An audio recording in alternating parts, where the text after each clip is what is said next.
Commissioner Perdue, good evening. Can you test your sound for me, please, and do a mic check? Good evening, area. Alan Purdue's on. Thank you, Commissioner Perdue. We can hear you well. Thank you.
Yeah,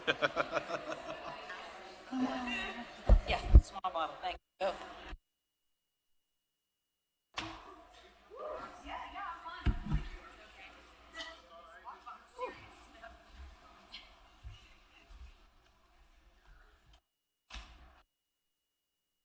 You out here? Or do you want to leave your coffee in there? Okay.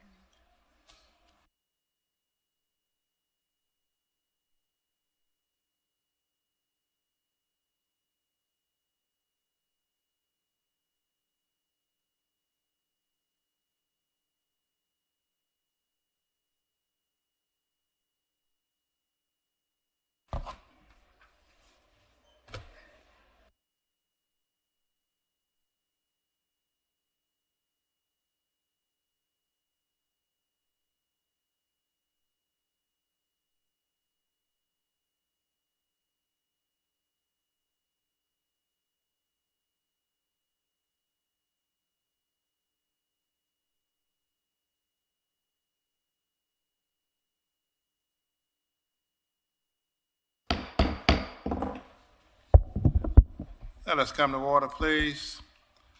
I would like to recognize United States Army and Gulf War veteran Carla Williams, who served this country from July 1987 to July 1990, and again June 1994 to August 2000. Ms. Williams is currently retired and enjoys crocheting in her spare time. Ms. Williams, we thank you for your service to our country and this community, and after the invocation, we ask that you come forward and lead us in our Pledge of Allegiance. Please stand for the invocation.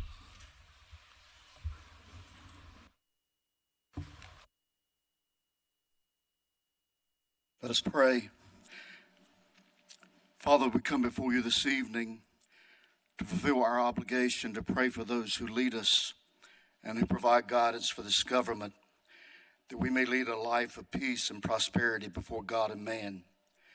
We thank you for another fiscal year you have brought us through, understanding that we're better, stronger, and wiser because of the experience of another year. With great anticipation, we look forward to what you will accomplish through our commissioners that you have placed before us. Let them have great resolve to accomplish what you have placed in their spirit for the good of your people.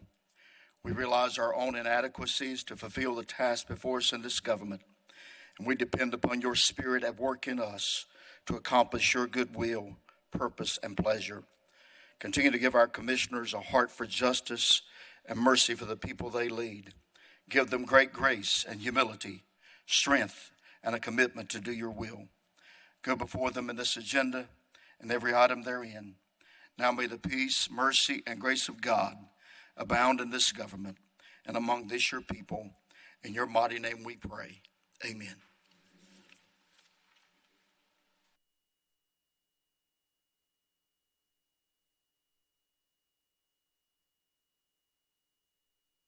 Join me. I pledge allegiance to the flag of the United States of America and to the republic for which it stands, one nation, under God, indivisible, with liberty and justice for all. Thank you.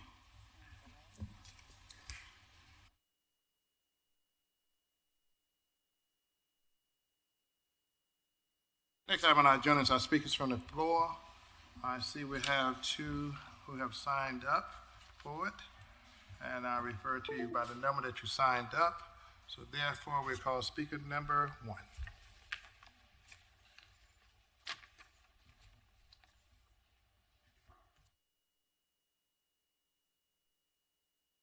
Gail Dunham from Summerfield. Thank you. It appears that the county finally did the right thing and canceled the $5.5 million contract with the town of Summerfield for fire suppression and fire prevention. Appears the contract was canceled. The $4.5 million, I think, is being held in the Treasury, and I sincerely hope we can find some good projects so that they could be completed by December 31st, which is a requirement of the ARPA funds.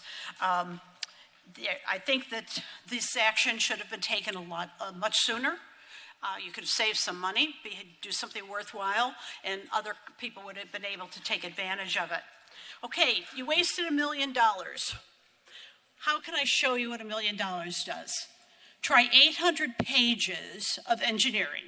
That's the only thing you gained. And unfortunately, this project went on and on. I'd asked you to meet with me for 15 minutes, and you never did. So for 2 years, we've shared documents. The funds, I hope they go someplace. The big problem with the water tower, the fire department was never a partner. I can explain this, I gave you documents, and somehow you just kept going and going.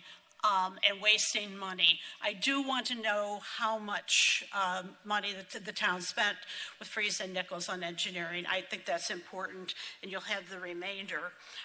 You did not comply. I filed a public record request 4 years ago that you never complied with. One of the problems, I think, was that you did not comply with the public record request, and I had it filed with a lawyer on March of 25. Because in the past, you didn't do anything, so I thought if I had an attorney, maybe I would get your attention. The county provided a few documents, but most of them were public documents. And unfortunately, the 9 of you were very set about just moving ahead with this project. You went out of your way to withhold as many documents for as long as possible. One of your, probably the most important document I didn't get from you and I didn't get from the town. You were so busy withholding all of this information, which was really harmful, and that's not what you should do. You have 32 or 34 lawyers working for the county. You should be complying with every public record request. This was the document that I received from a third party, and I was able to share information with you. If you'd been successful in withholding it, I don't know how long this whole thing would have gone on.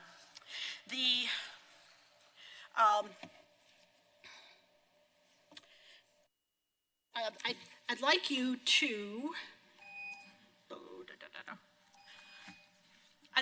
relook at Bandera, because you've got the same problem going on, where they're not telling you what they're doing with the money. Oh, and here's a good document for you. This is a geological study. This is what you should look at so you can save our wells. Speaker number 2.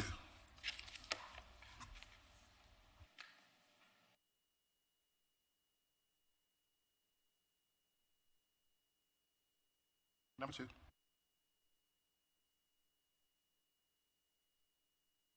Good afternoon, Commissioners. I'm David Gilbert, a 50-year resident of Guilford County, and I'm here representing Guilford Clean Power Now, the coalition of local environmental groups today.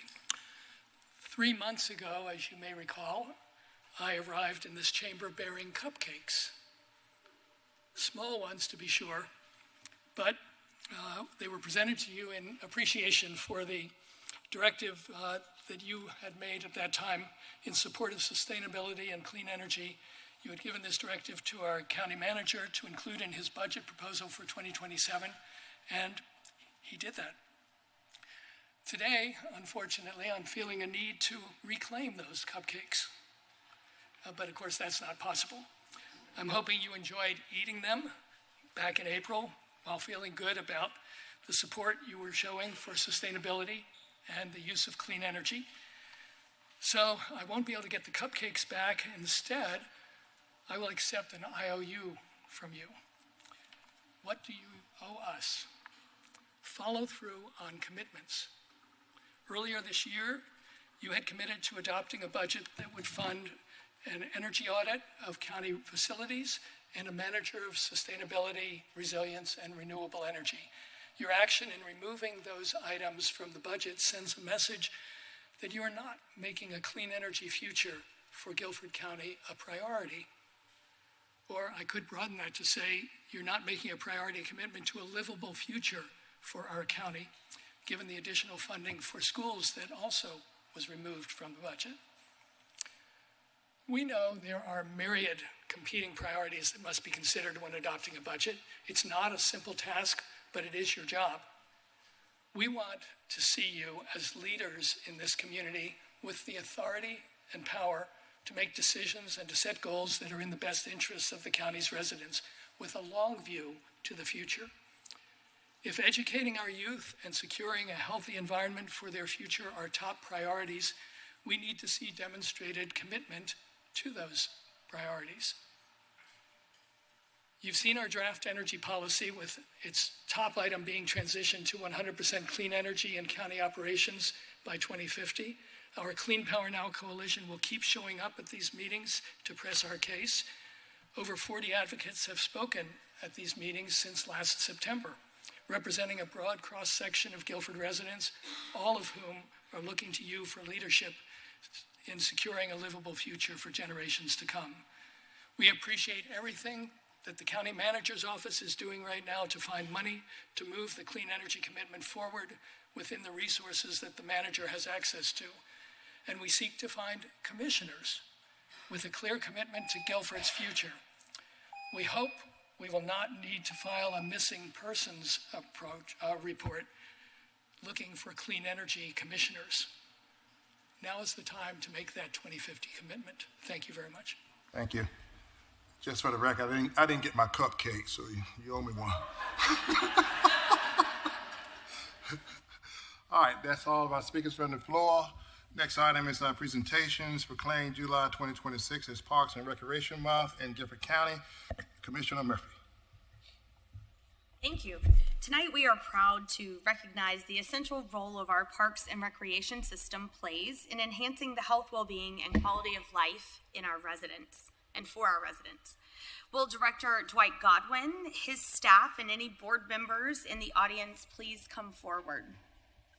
This year marks an exciting chapter for Parks and Recreation, reflecting its expanded commitment to recreation, wellness, and community engagement throughout our county. Our parks provide opportunities for people of all ages to stay active, connect with nature, spend time with family and friends, and enjoy the many physical and mental health benefits of outdoor recreation. We thank everyone who helps make our parks welcoming, vibrant, and accessible spaces, and we encourage our community to celebrate Parks and Recreation Month by getting outside and enjoying all that Guilford County has to offer.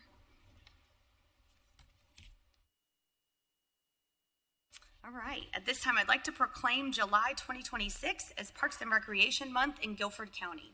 Whereas, Parks and Recreation programs are an integral part of communities throughout this country, including Guilford County.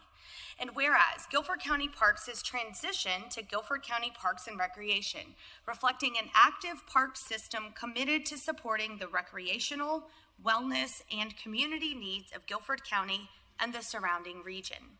And whereas, Guilford County Parks and Recreation provide a robust system of 7 regional parks, 12 passive park preserves, over 60 miles of trails and greenways, and over 4,500 acres of land that see over 1 million visitors to our parks yearly. And whereas, Guilford County Parks and Recreation enhance the county's quality of life by promoting healthy lifestyles, preserving natural resources, expanding access to outdoor recreation, and providing opportunities for residents and visitors to connect with nature and one another. And whereas, Guilford County Parks and Recreation will host a variety of special recreational events throughout the month of July to celebrate Parks and Recreation Month and engage residents and visitors across the county. And whereas, Guilford County recognizes and appreciates the dedicated Parks and Recreation staff, volunteers, community partners, and the Parks and Recreation Commission, whose leadership, service, and continued support help maintain parks, preserve natural resources, and expand recreational opportunities throughout the county. And whereas, the Guilford County Board of Commissioners recognizes the significant contributions Parks and Recreation Services provide in building a stronger, healthier, and more connected community. And whereas, the U.S. House of Representatives has designated July 2026 as Parks and Recreation Month in recognition of the many benefits derived from parks and recreation programs, trails, open space, and natural recreation areas.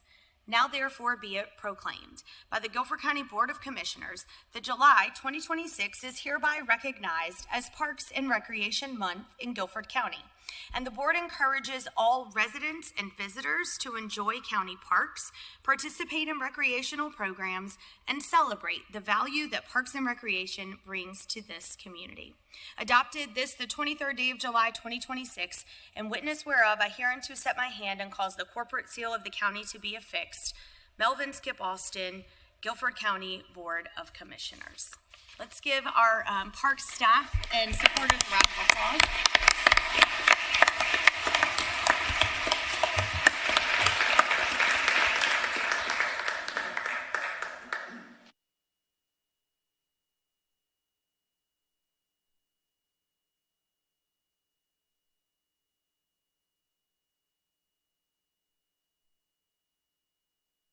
Careful.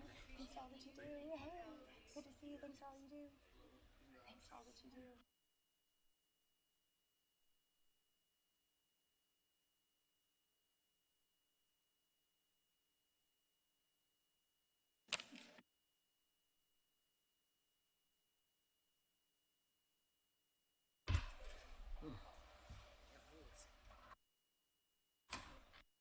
Good evening, Chairman Austin, Madam Vice Chair Foster, and Commissioners. On behalf of the Parks and Recreation team, I would like to thank Commissioner Murphy for presenting the proclamation recognizing July as Parks and Recreation Month. Our Parks and Recreation team work very tirelessly, regardless of their role, to serve more than 1 million visitors who serve over 7 regional parks and 12 preserved parks each year. Their dedication, passion, commitment create meaningful experiences that enrich the lives of residents and visitors alike.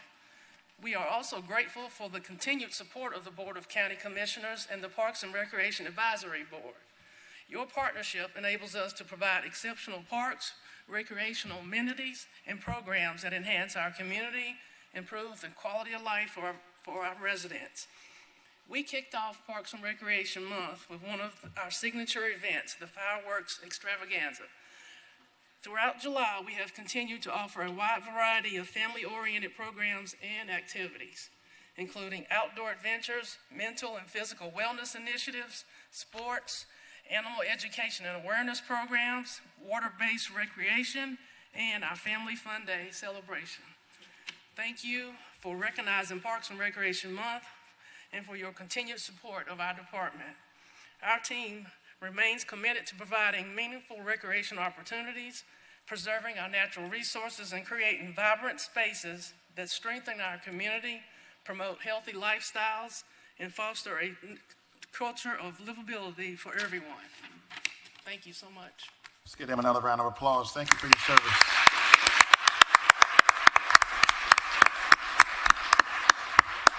Thank you.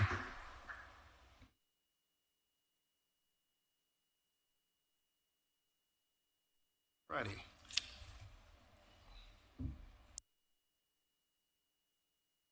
Next item on our agenda is resolution recognizing the 160th anniversary of Providence Baptist Church. Let me say that again.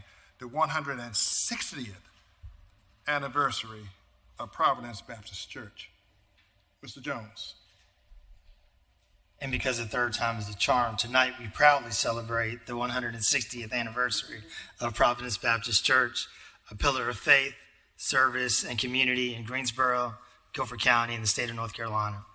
Tonight I would invite the clergy, staff, congregants, and friends to come forward. And we have specifically with us Reverend Dr. Darrell Aaron, the senior pastor, Sabrina Lee, Minister of Communication and Technology, Pella Stokes, the Deacon Board Chair, Gloria Feemster, the Deacon Board Vice Chair, Gwen Willis, and Zella Harris. And if you can come up to the front here on the carpet.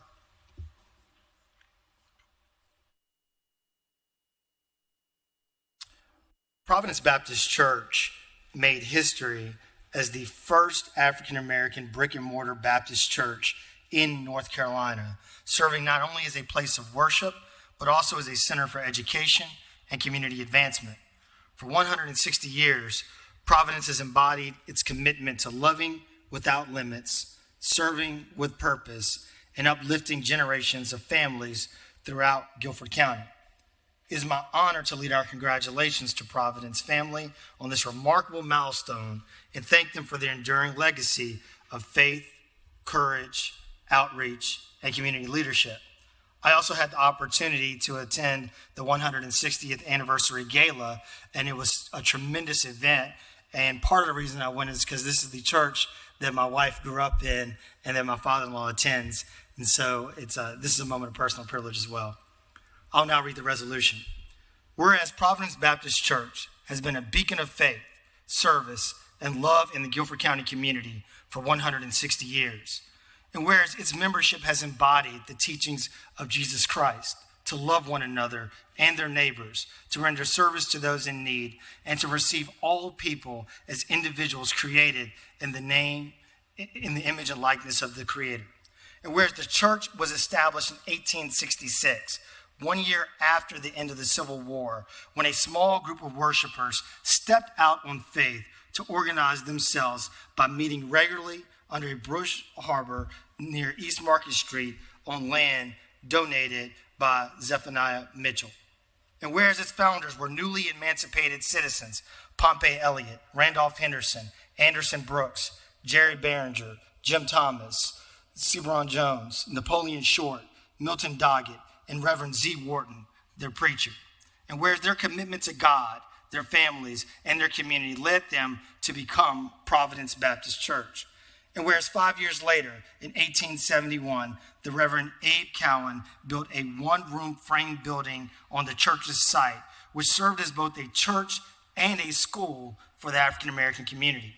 And whereas the church outgrew its original edifice in just 5 years, and under the leadership of Pastor Reverend C.T. Woodward, a new brick structure was erected, becoming the first Black brick and mortar Baptist church in North Carolina. And whereas the redevelopment of East Greensboro in the 1960s caused the demolition of the old Providence church site, and the congregation temporarily met each Sunday in the Richard B. Harrison Auditorium on the campus of North Carolina A&T State University.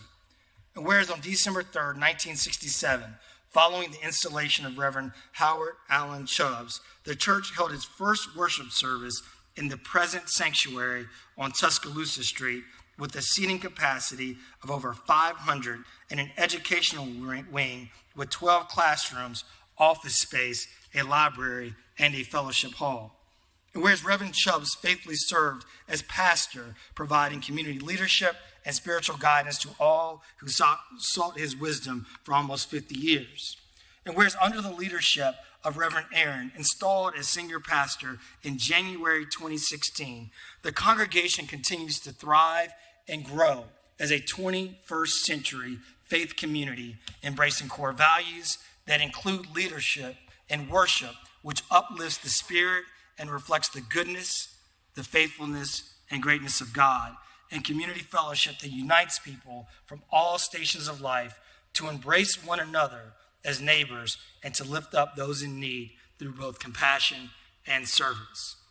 And whereas the membership of Providence remains committed to celebrating life's joys, sharing in one another's burdens, and praying for each other through any challenges that may come as we live our lives for God, love without limits, and serve with purpose. Now, therefore, be it resolved that the Guilford County Board of Commissioners hereby honors the uplift, outreach, and legacy of Providence Baptist Church for celebrating its 160th anniversary and for exemplifying courage, faith, and service as one big love family. Presented this the 23rd day of July 2026, a witness whereof I hereunto set my hand and cause the corporate seal of the County of Guilford to be affixed. Melvin Skip Austin, Chairman, Guilford County Board of Commissioners.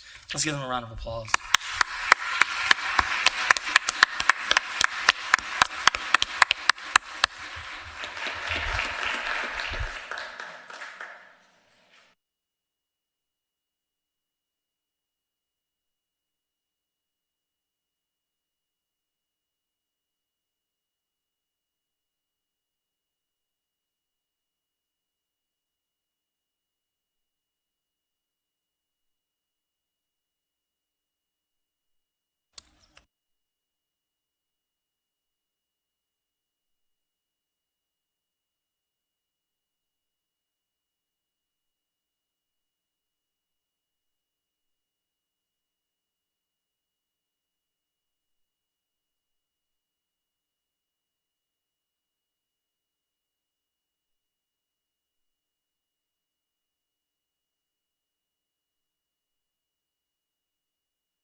Chairman Alston, Vice Chair Foster, Commissioner Jones, members of the board, thank you.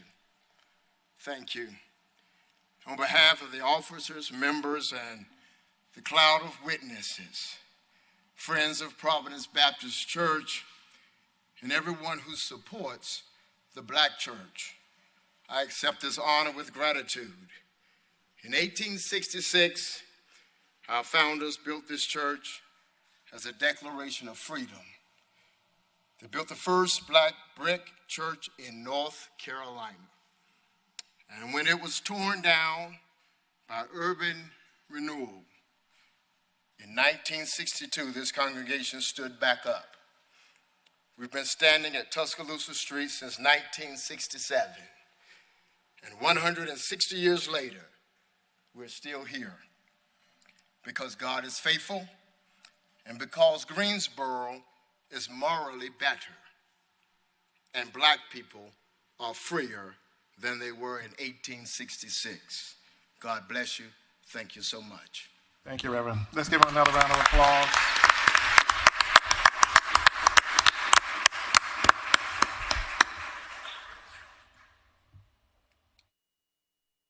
In 60 years, 4 times, Mr. Jones.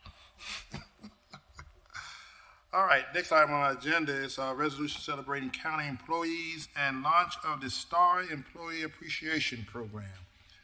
Ms. Calvina Foster, our Vice Chair. Thank you, Mr. Chairman.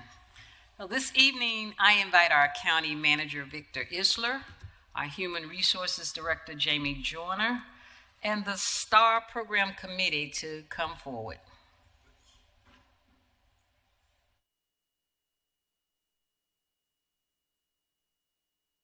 Earlier this afternoon, we launched our STAR Employee Appreciation Program, which stands for Service, Tenure, Awards, and Recognition. We applaud our dedicated employees who serve Guilford County each day. Their professionalism, compassion, and commitment are the foundation of the high-quality services our residents depend on. The STAR program will provide an ongoing opportunity to celebrate employees whose dedication, leadership, innovation, teamwork, and years of service exemplify the very best of county government.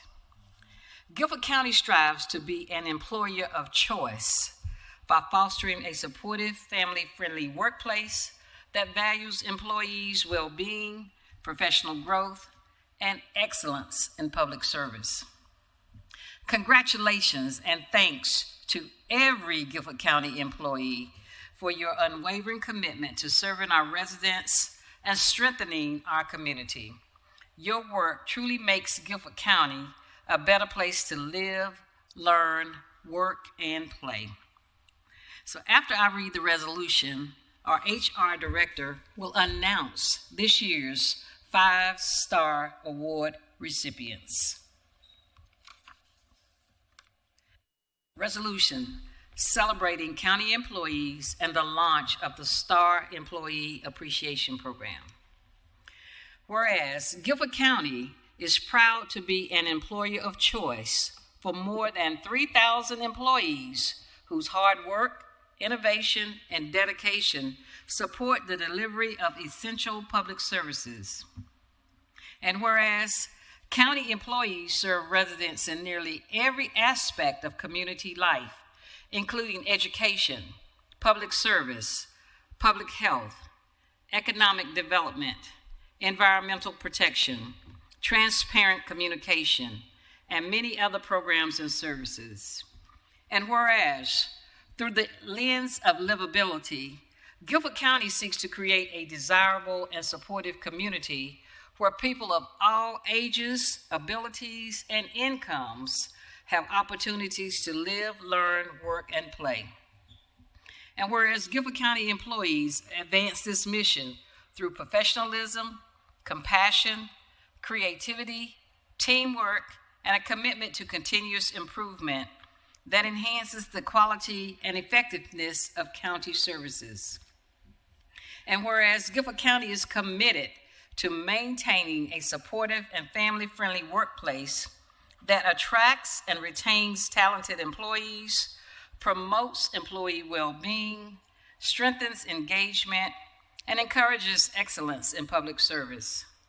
And whereas meaningful recognition honors employees' achievements, strengthens morale, and demonstrates appreciation for those who make significant contributions to county government and the community.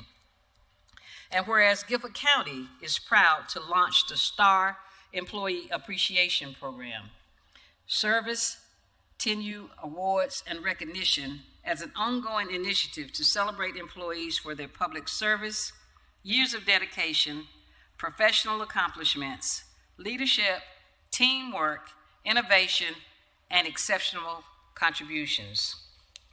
Now, therefore, be it resolved that the Guilford County Board of Commissioners hereby recognizes and celebrates the more than 3,000 employees of Guilford County government and expresses its sincere appreciation for their professionalism, dedication, and commitment to serving the people of Guilford County.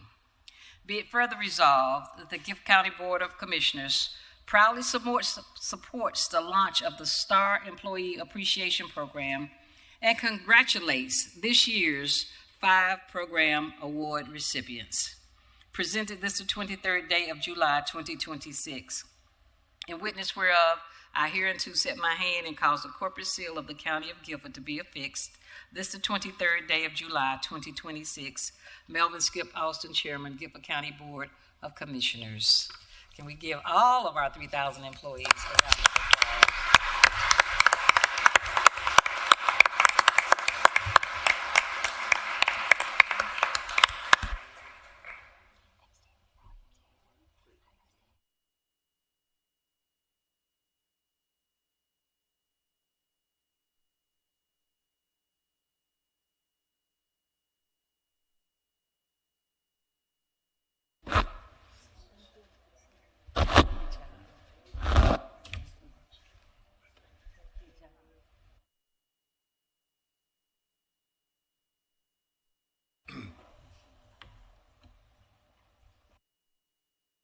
All right, good evening. Thank you, Chair, Vice Chair, and members of the board. One of the most inspirational things about these 5-star program recipients is that they were nominated and chosen by their peers and colleagues. This really speaks to how they show up at work, and their colleagues recognize how they do that, and they say, I really see you, and they were nominated and selected, and that's such a great honor. So it is my esteemed pleasure to start announcing the awards. The 2026 Above and Beyond Award for Remarkable Commitment is Nakai Flood with Public Health.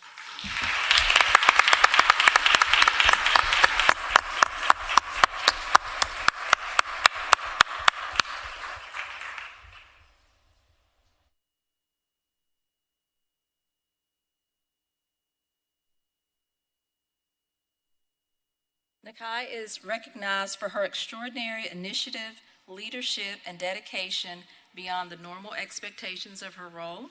She strengthened the vital records operations through creation of a statewide communication network for deputy registrars. She supported the development of training resources, mentored peers across North Carolina, and advanced innovative operational solutions. She exemplifies extraordinary commitment to public service throughout her selfless leadership and lasting impact. Okay.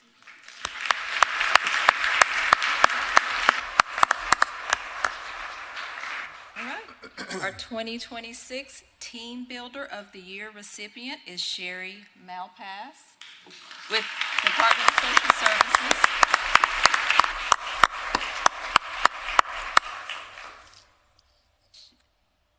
Sherry is recognized for fostering collaboration, trust, and meaningful relationships across Guilford County. She leads cross-departmental initiatives and community outreach efforts that unite employees across shared goals. She creates inclusive environments where every voice is valued and partnerships are strengthened, while she cultivates a culture of collaboration, engagement, and organizational excellence. Okay. Our 2026 Trailblazer of the Year recipient is Joshua Avalos with Parks and Recreation.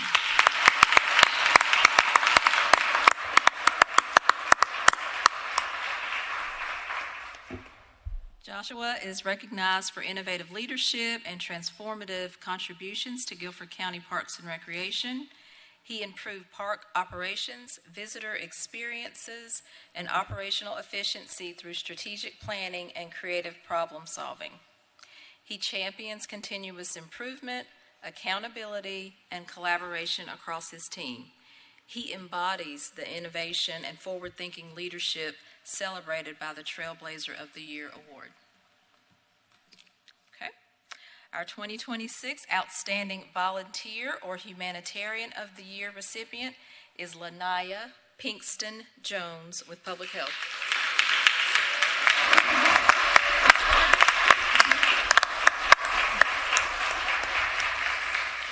Lanaya is recognized for sustained service and an unwavering commitment to improving the lives of others. She dedicates her time to supporting breast cancer survivors, advancing health education, and mentoring others. She serves the community through faith-based and civic organizations while supporting vulnerable individuals and families. She embodies the spirit of humanitarian service and has made a lasting impact throughout Guilford County. Now, our 2026 Guilford County Employee of the Year recipient is Crystal Murphy with Finance.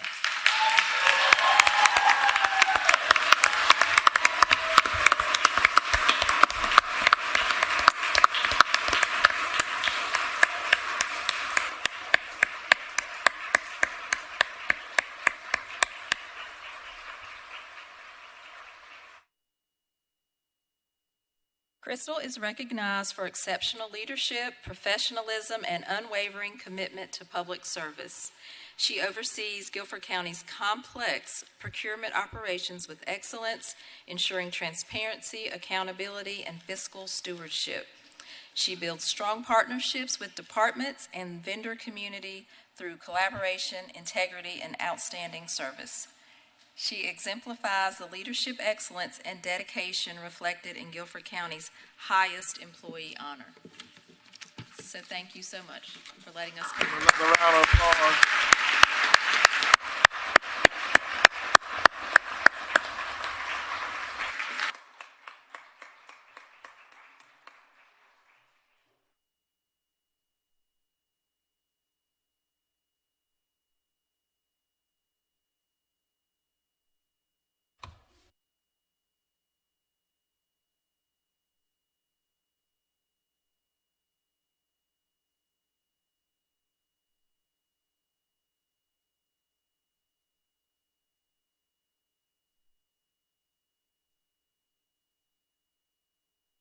You guys want boxes for those, your awards?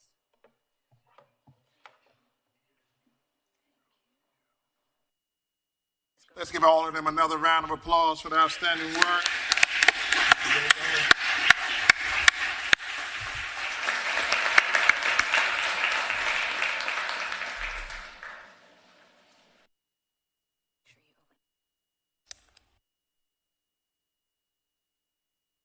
Right, moving right along. Our next item is our consent agenda.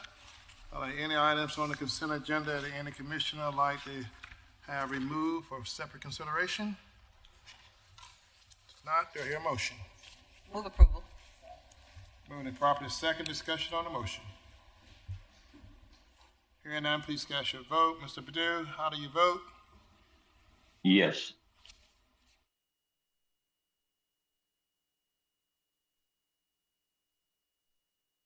And that passes on a unanimous vote.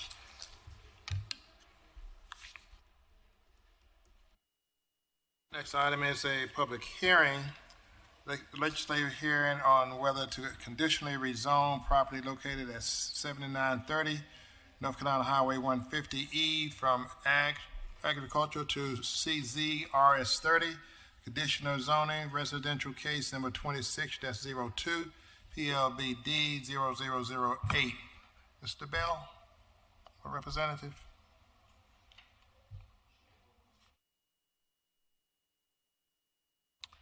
Anyone presenting that, Mr. Manager? He's making his way. He's just Oh, there he is. behind Okay. the exiters. Got stuck in traffic, I see. That he did. Mr. Bell, Good evening. good evening. Mr. Chairman, Madam Vice Chair, other members of the board. Good evening again. This request before you this evening is to rezone approximately 121.87 acres from agricultural or AG to conditional zoning, single-family RS30, being tax parcel number 242017, located at 7930 North Carolina Highway 150 East, and comes by way of an appeal to the Planning Board's action at its March 25th, 2026 meeting. At this meeting, the Planning Board's motion to approve the rezoning from AG to CZ RS30 failed by a tie vote of 4-4. Subsequently, an appeal was properly filed on April 2nd, 2026, which is why I'm before you this evening. This first slide shows that the subject property was posted in accordance with NCGS 160D and posted along its road frontage on NC Highway 150 East. This next slide shows that the adjacent property owners to the subject property, and they too were notified via first-class mail in accordance with NCGS 160D of this evening's hearing. These next two slides show the current zoning of agriculture for both the subject property and the surrounding property and enrollment into the voluntary agricultural district. I will mention that there is a pending request to withdraw from the voluntary agricultural district based on the fact that the property has recently changed hands. The property was enrolled in the VAD and approved by the Board of County Commissioners in 2002. This next slide gives you a wider perspective of the general area, which shows that there are both agricultural and then RS40 to the eastern portion of the map that you see before you in the general area of the subject property. Moving along from the aerial map, you can see that the existing land use of the subject property is undeveloped, as well as those adjacent properties to the east, south, and west. Just due north, the adjacent property also is undeveloped, with the approximate Rockingham County line also shown. This slide shows that the topography varies on the site from nearly level and gently sloping to strongly sloping and moderately steep. These next two slides give you the land use designations from the Guiding Guilford Comprehensive Plan, Future Land Use Map. In this case, the subject property is designated as working farm and agricultural, as well as the adjacent properties, and properties in close proximity have a land use designation of rural living. Okay. And here's documentation of the land use designation. Okay. Now, this request also comes with a set of use and development conditions. Okay. Now, for the use conditions, all uses in the RS30 district are permitted except for the following. And I'll name them and then I'll show you, which is also in your packet. If you'll look, those are stricken in red. Those are the uses that are proposed to be prohibited. And if you look in the columns that are outlined in green, that is your RS30 zoning district.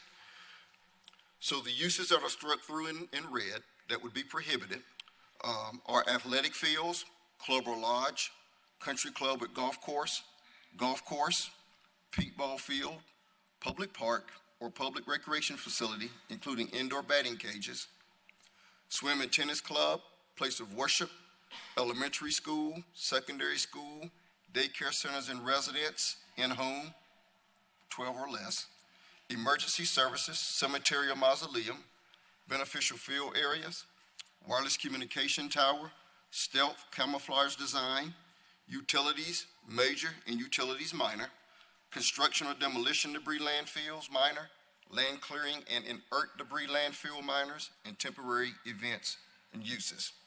In terms of development conditions, the minimum lot size will be 40,000 square feet, although the property is proposed to be rezoned to RS30. These following two conditions were added by the planning board with consent of the property owner. The first one is that dwellings shall have exterior finishes with a combination of cementitious siding, brick and/or stone. Vinyl siding may be used on the sides and rear of the houses, but not the front of the house, other than in the soffit, fascia, and eaves. Also, what was added and accepted by the planning board as well as the owner was a maximum of 90 lots. Okay. And again, this is what I just described to you in your packet. You can see those uses that are struck and through in red are the uses that I've just read out. And again, you're looking at the RS30 column, which is outlined in green for the next several slides.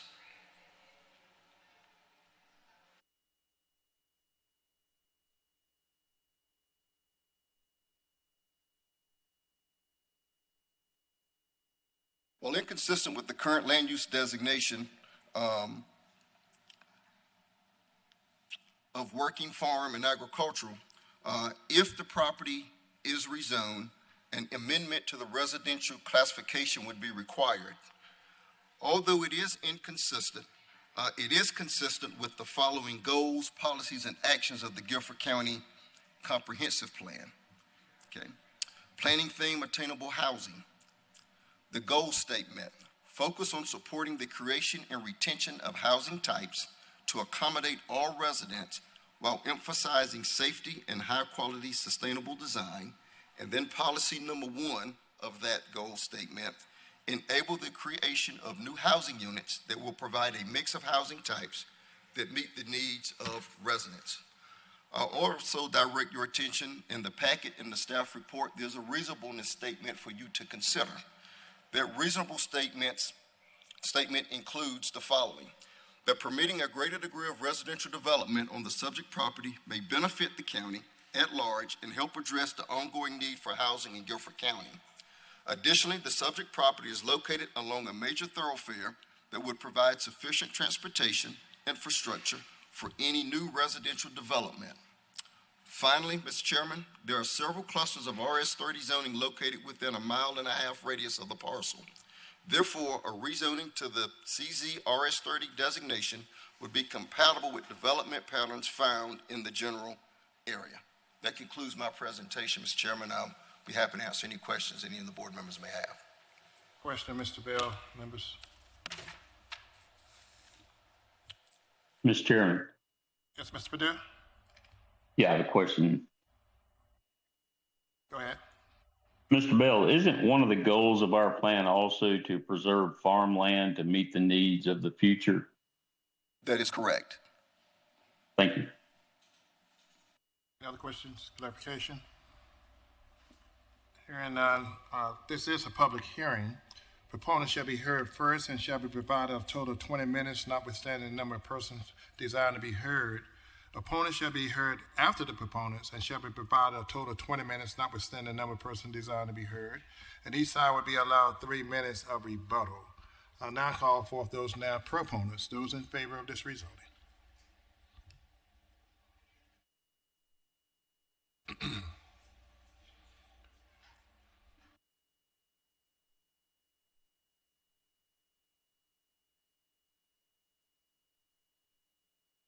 Thank you, Mr. Chairman and Madam Vice Chair and members of the board. My name is Mark Isaacson. My address is 804 Green Valley Road in Greensboro. I have some materials to hand up to the board.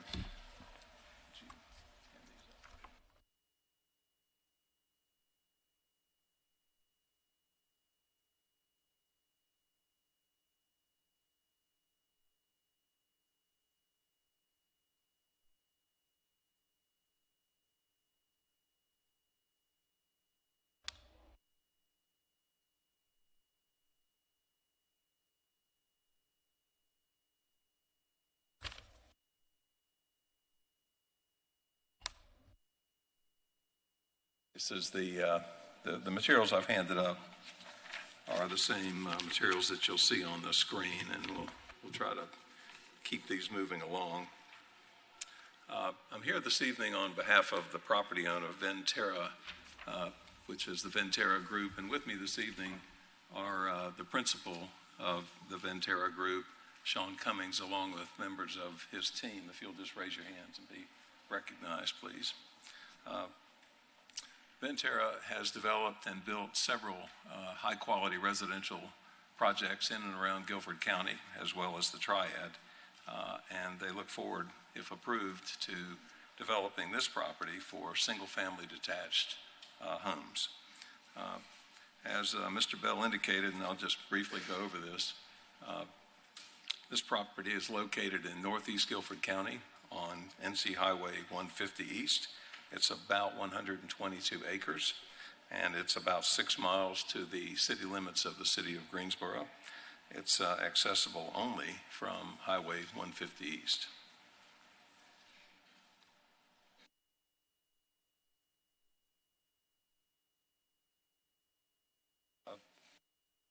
The area here contains, as Mr. Bill indicated, a variety of zoning districts: agricultural, RS30, RS40, and some commercial and business zoning in the area. The proposed zoning here is conditional RS30. However, the condition that was added at the planning board limits the size of these lots to a minimum of RS40 size. So essentially, or effectively, it becomes RS40 zoning, but it's designated RS30 for some site planning reasons, and we'll get into that in just a moment. As you've heard, the staff recommends approval of this rezoning. The site is constrained by some topography, some streams, and utility easements, and the proposed density, as you'll see in a moment, is no more than 80 lots. We'll get to that in just a moment. In terms of community engagement, there were several neighborhood meetings that were held, and the most recent was held in the middle of June. Approximately 12 people attended. There were various questions that were asked at that meeting and I think answered, and some were fairly technical in nature and others were general about the use, the land use, and the transportation and the property itself. I believe that the questions that were asked were all responded to at that meeting, and in addition to that, in those meetings there were several individual communications with people in the area. So we have tried to have significant community engagement with people and property owners in the area. Now, as Mr. Bell indicated, there are current zoning conditions that are part of the application. However, we would like to add or revise and add some new conditions. And so I'll go over those here now.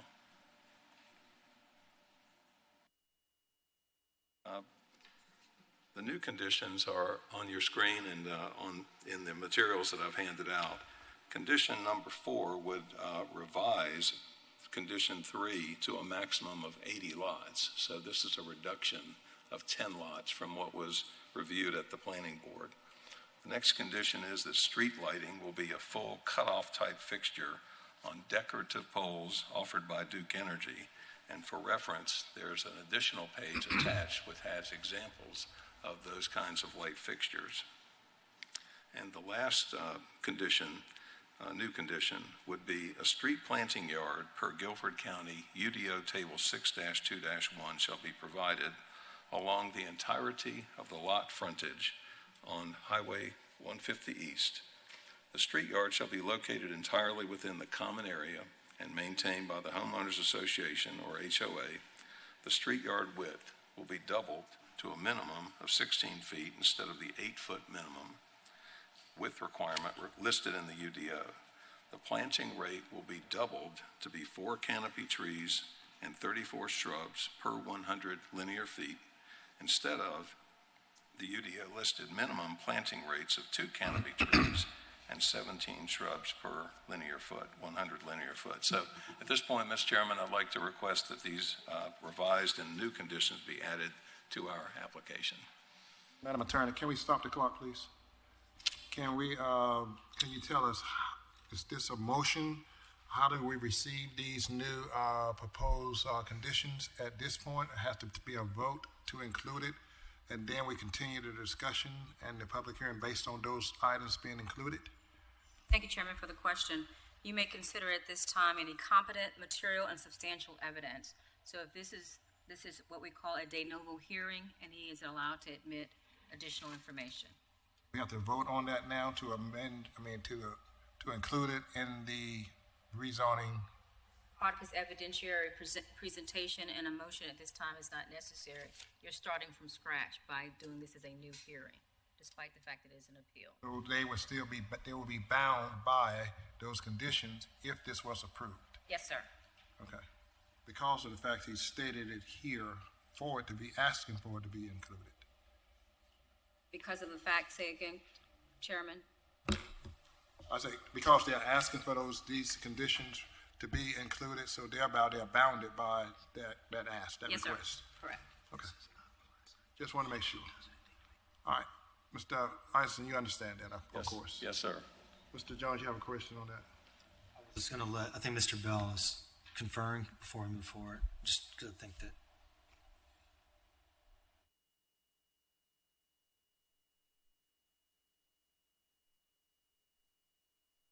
Much. All right, for a point of clarification, because he is in fact asking to amend the application and not just submit additional information or evidence, yes, you will need to have a vote. Vote to accept those proposed conditions. Yes, sir. Okay, and do you take that vote now before he's finished? Yes, sir. All right. Do I hear a motion? I move that we approve the addition of the new proposed conditions as presented. Second. Moved and properly second. I assume, Madam Attorney and Clerk, that would be a recorded vote? Yes, sir. Okay. All right. Discussion on the motion. Mr. Badil, you have any questions? No question, Mr. Chairman. Questions from any member, Commissioner? Here now, please cast your vote. Mr. Perdue, how do you vote? Yes.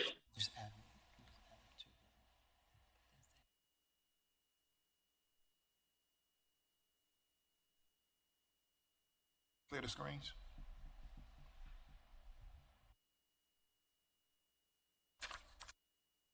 Please cast your vote.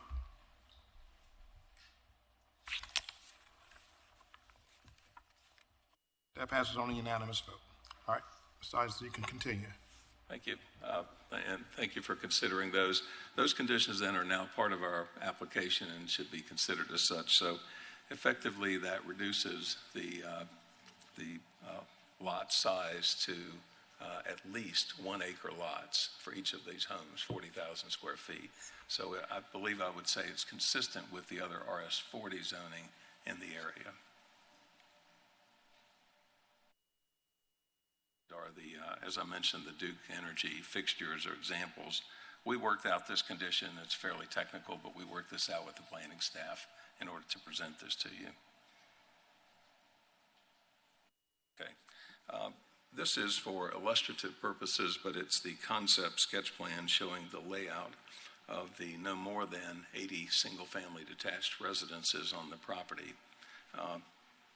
As Mr. Bell indicated, this property is a little encumbered with streams, topography issues, and soil issues. So as you'll see, the homes are fairly well spread out. They're laid out in a very organized manner and a very efficient use of the land at a very low density.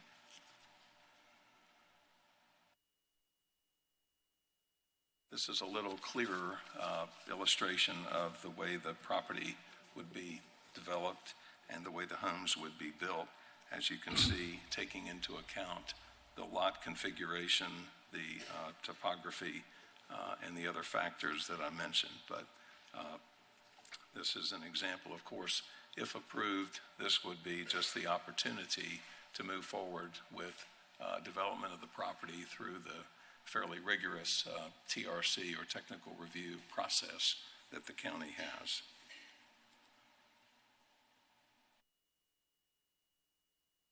This is a little bit wider view to show you some of the other land uses in the area. I thought it would be important for the board to consider what's here, what's immediately around it.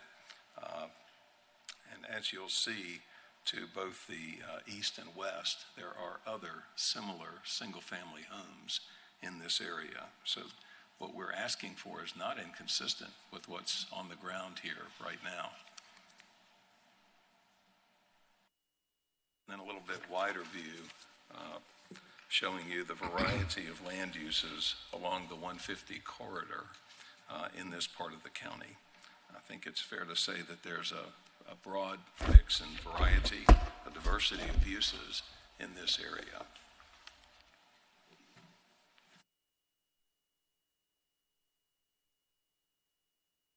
So, in summary, I would offer to the board that the planning staff is recommending approval of the proposed zoning for this site, that there are similar zoning designations in this vicinity of northeast area of the county, that approval of this rezoning request would help address a critical housing shortage in Guilford County and the Triad area, and that we've added many conditions to try to address the community and individual concerns that we've heard. For example, the planting yard along 150 was a response to the property owner directly across the street. And we beefed up, in other words, the planting yard to create a very healthy double buffer in that area. That was an example of a specific response to a concern that we heard. With the various site constraints that we have on this property and the maximum lot condition that is now in place, the proposed zoning results in a site density of 0.66 units per acre. That is less than 1 unit per acre.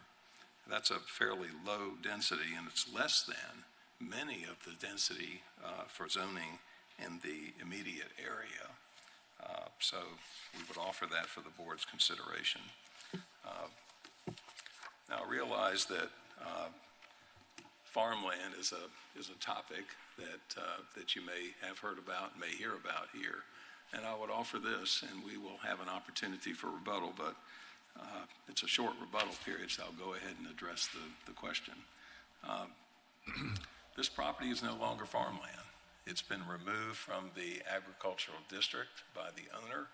It was acquired by this property owner a few years ago from a bank. It was not owned by a farmer at the time.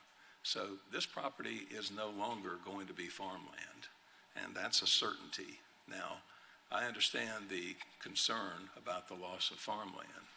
I would offer to the board that there is ample farmland in Guilford County.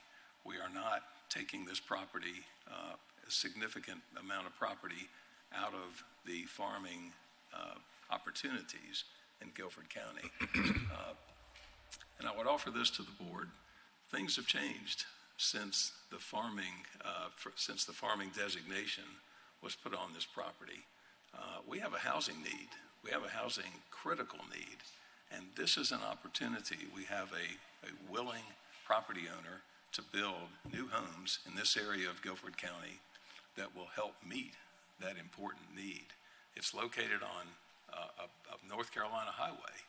It has easy access to a number of things in that area, and it's only 6 miles from the city limits of the city of Greensboro. So in all, as you all balance these factors, which is what you're to do here, we believe that this is a very reasonable request. It's a land use request for single-family detached homes that will be of high quality. You saw that in the building material condition. We're trying to provide as reasonably affordable housing as possible, but these days costs are high for housing. And so we've added some conditions that we think will give assurance to people in the area and to you as decision makers that this will be a high quality housing development that will serve Guilford County for many, many years to come. And with that, we're available for any questions that the board may have, and we'll be back to offer any rebuttal that we may need to offer then. Thank you. All right, we have 7 minutes and 52 seconds left for proponents. Are there any other proponents? Those in favor?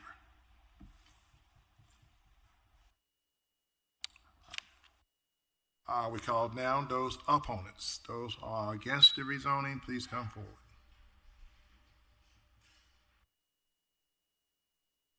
Minutes.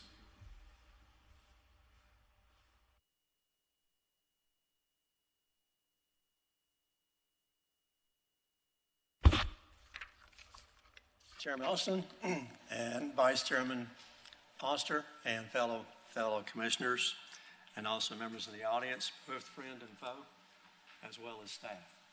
My name is Mike Isley. I live at 7902 Highway 150 East. My property is directly in front of this track at 7930 NC 150.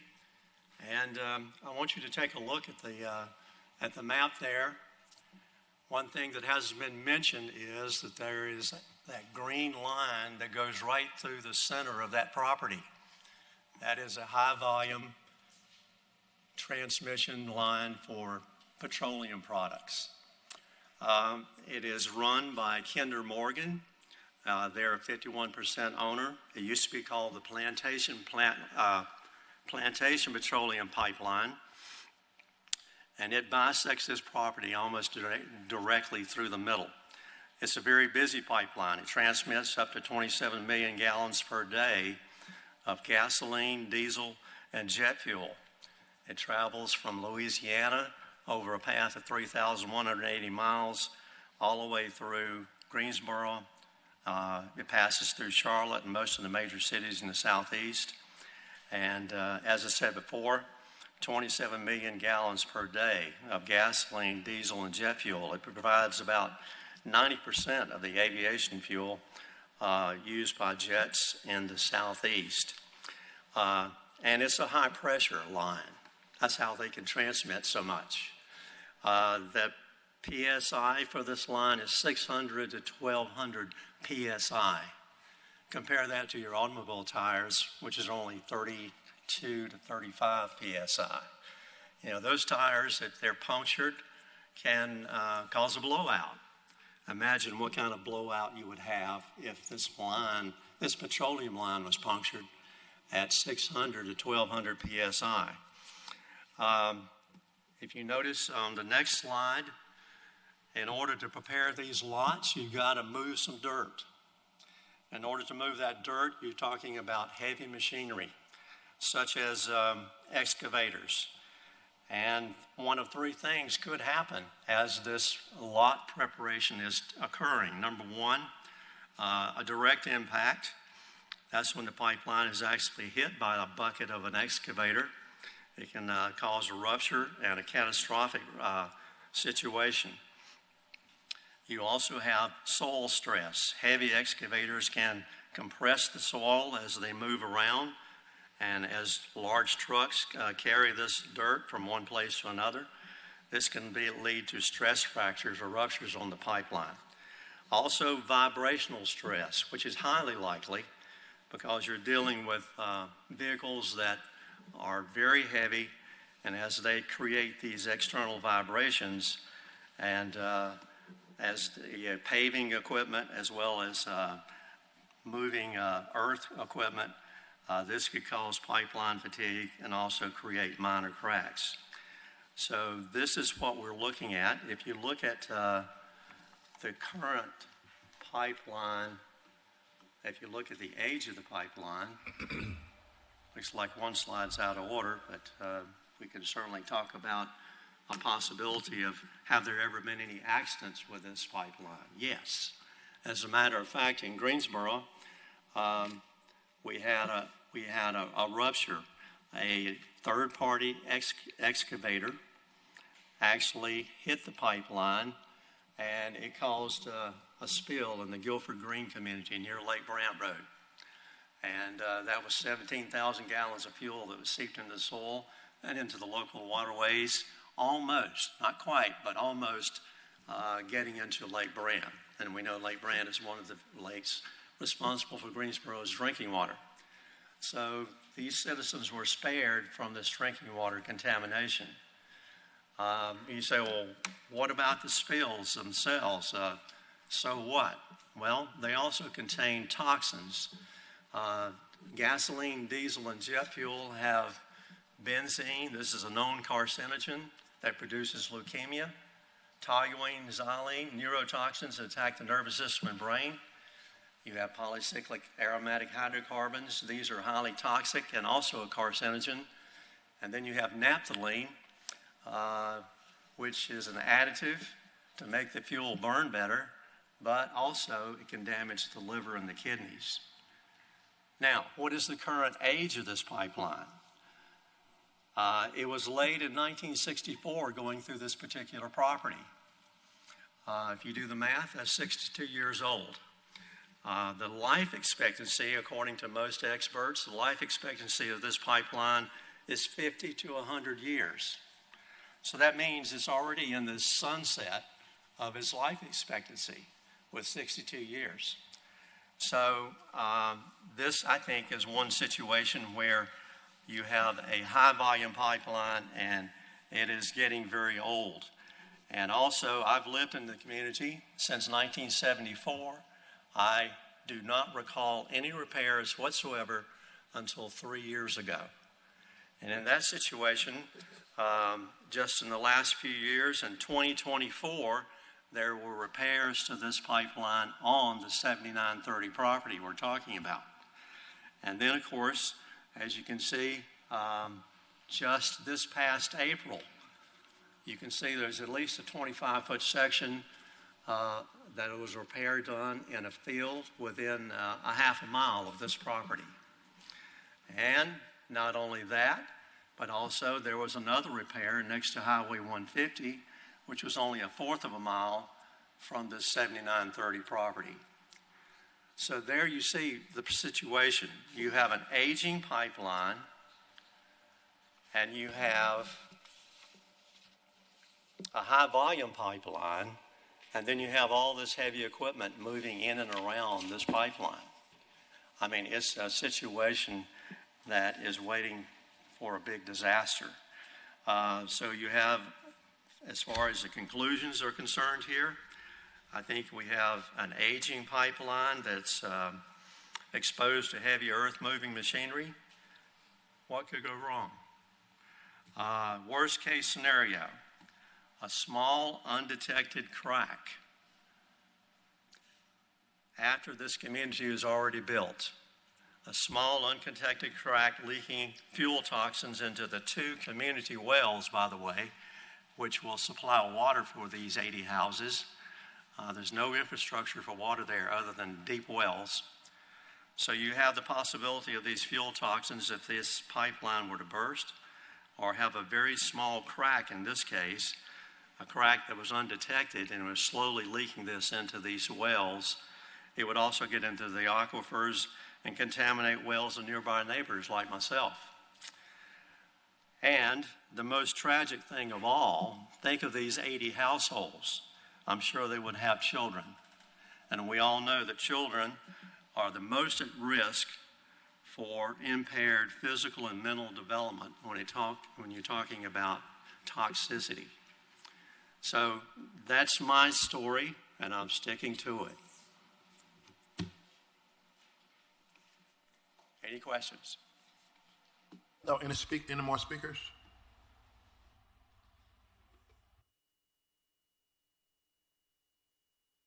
You have 11 minutes and 43 seconds.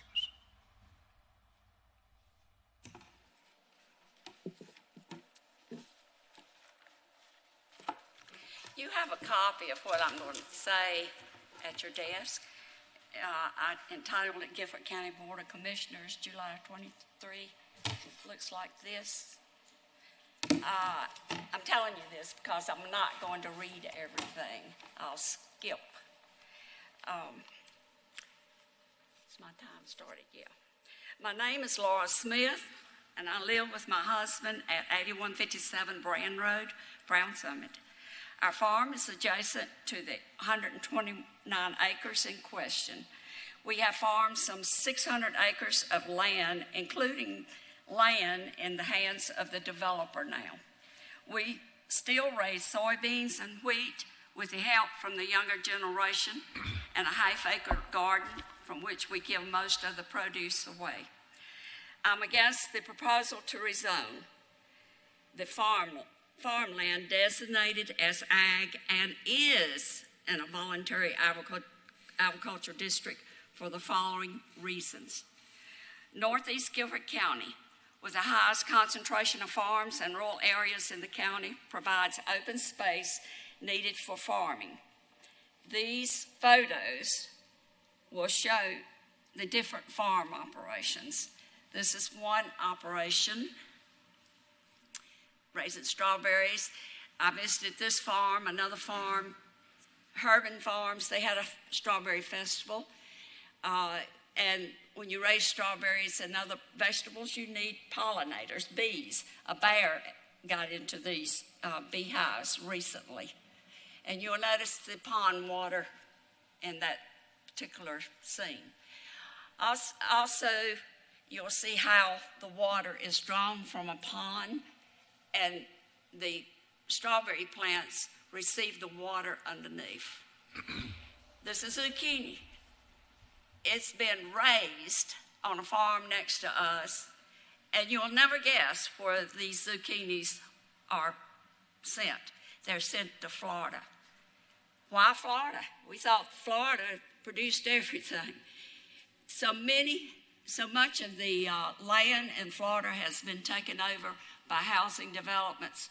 We're now sending them vegetables. Here are some farmers talking about when we're going to plant soybeans. There's your tractor planting soybeans. And farmers in this area, they work on their own equipment. This is a sprayer. Also, wheat harvest, you have a combine harvesting wheat. You can't see the sign, but the sign says, oh, you can on yours, homegrown beef for sale. We have that in our area. Also, we have chickens in our area.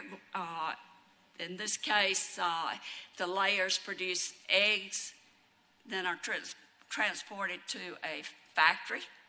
And you see the restricted area sign. We can't have people going into there carrying diseases.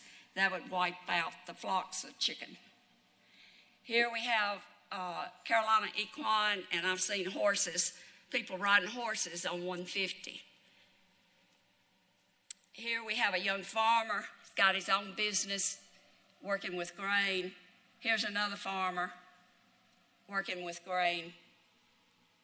And that's the end of the slides. You have before you the Guilford County local farms and food profile sheet that looks like this, developed by North Carolina A&T and North Carolina State, showing facts about agriculture in the county. Overall, North Carolina agriculture and agribusiness accounts for $111 billion impact to the total economy, and it accounts for 20% of its jobs. The North Carolina Extension reports that our state loses about 55 acres of farmland each day due to urban sprawl and development pressures. Since 22, Guilford County has lost more than 775 farms. That land is lost forever. Cost of community services studies show that on average, residential development generates significant tax revenue, but requires costly public services that typically are subsidized by revenues from commercial and industrial land uses. COCS show that farm, ranch, forest lands are important commercial entities that help balance county budgets. For every dollar of local tax paid by farm producers, that farm receives only 16 cents in government services. Whereas every dollar of local tax paid by house owners, they receive $1.53 in government services, leaving the local county government in the hole. When car-dependent sprawl exceeds our capacity to absorb it, the consequences are negative, such as the long wait in the emergency room at Cone Hospital, longer commute time going to and from work, and not enough money for Guilford schools this year, or so I hear. Are we following the pattern set by California? Is there a water crisis there? The olive grower put out of business because of the water shortage. North Carolina Farm Bureau delegate not being able to tour a farm because of the traffic time it would take to return to the convention center. As a result of congestion and destruction of farmland in Guilford, the water table is going down. There is a problem with striking water at 100 feet. Now well drillers must go a lot further for the second well we had dug in December 25, measures over 300 feet with only 1 gallon of water per minute. Other home owners in this area are experiencing the same problem. There's no public water system in this area. And if public water in this remote part of the county was available, soon Guilford County would be like Charlotte, trying to get permission to double the amount of water withdrawn from the Catawba River, for example. Presently, Deep River that runs into the Randleman Dam Reservoir from which you get your water is at a low flow according to USGS. Aquifers are drying up, driven by sprawling developments, and it takes 1,000 years to regain an aquifer provided the water is not used. The proposed 129-acre development would have community wells and private wells. Are the surrounding homes to this 100-house development, now 80, going to be affected with a shortage of water or with polluted wells? A study about Guilford County's groundwater reserves show that groundwater is declining and in jeopardy of septic system contamination. Electricity. There must be a shortage, for Duke Energy requests you and I to go on a flex plan. That would be a time during the day when the household would not have electricity. Duke is asking the utility board to raise residential fees for electricity provided so that the company can fund grid upgrades and infrastructure. The more people using electricity, the higher the cost of kilowatt hour. And they did get a raise, 9.5% over the next 2 years.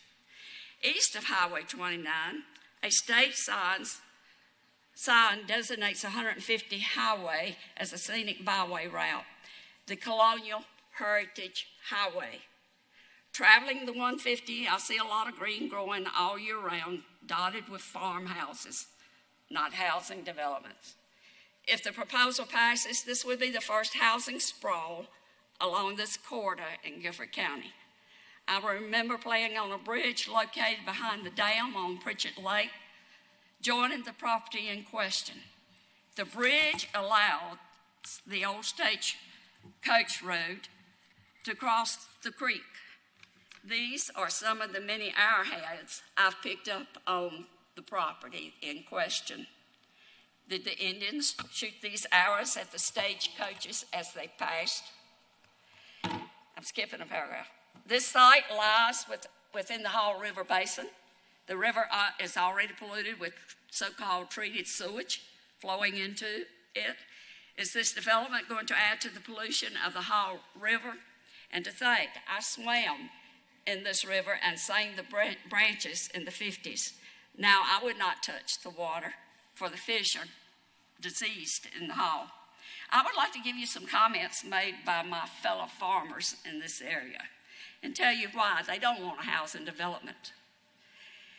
People in housing developments treating my farm like a public park. When spring comes, you see people walking through the farm, stealing my produce. A woman picking greens in my field that was sprayed with paraquat, which is a killer, it's a weed killer. And it would probably killed her if the farmer hadn't seen her. A woman driving a car almost hit a tree when she passed my slow-moving truck loaded with grain. Another passing my slow-moving farm machine, she hit the ditch.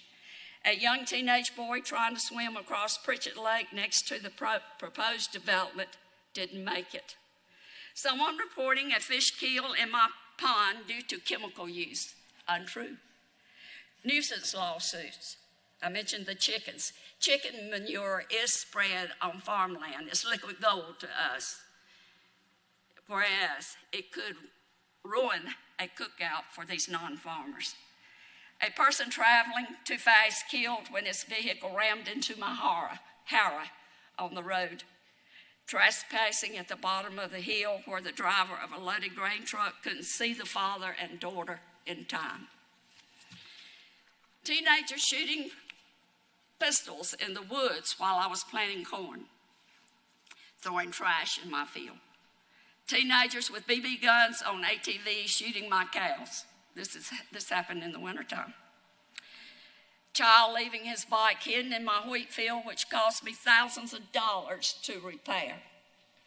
A non-farmer losing his finger after putting his hand into wheat that was being augured into a grain bin.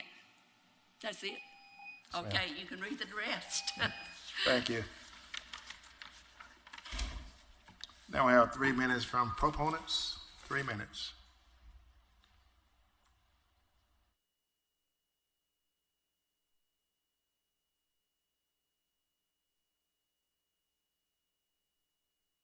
Mr. Chairman, members of the board, because of the pipeline issue that has arisen, just so you'll be aware, staff did reach out over the prior to this hearing with an invitation for Kinder Morgan to appear.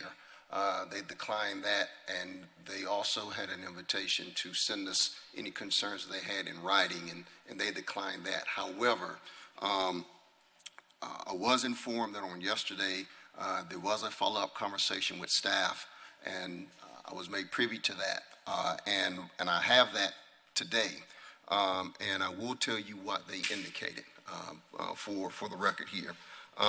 They offered a few comments during the phone conversation, and mainly those comments were centered around any building structures, on-site wells, septic systems, shrubs, or deep-rooted vegetation would be prohibited within the 30-foot easement, right? That's obvious. They did indicate that any developer would need to undergo a review process with company engineers to assess any impact from proposed infrastructure improvements or other encroachments.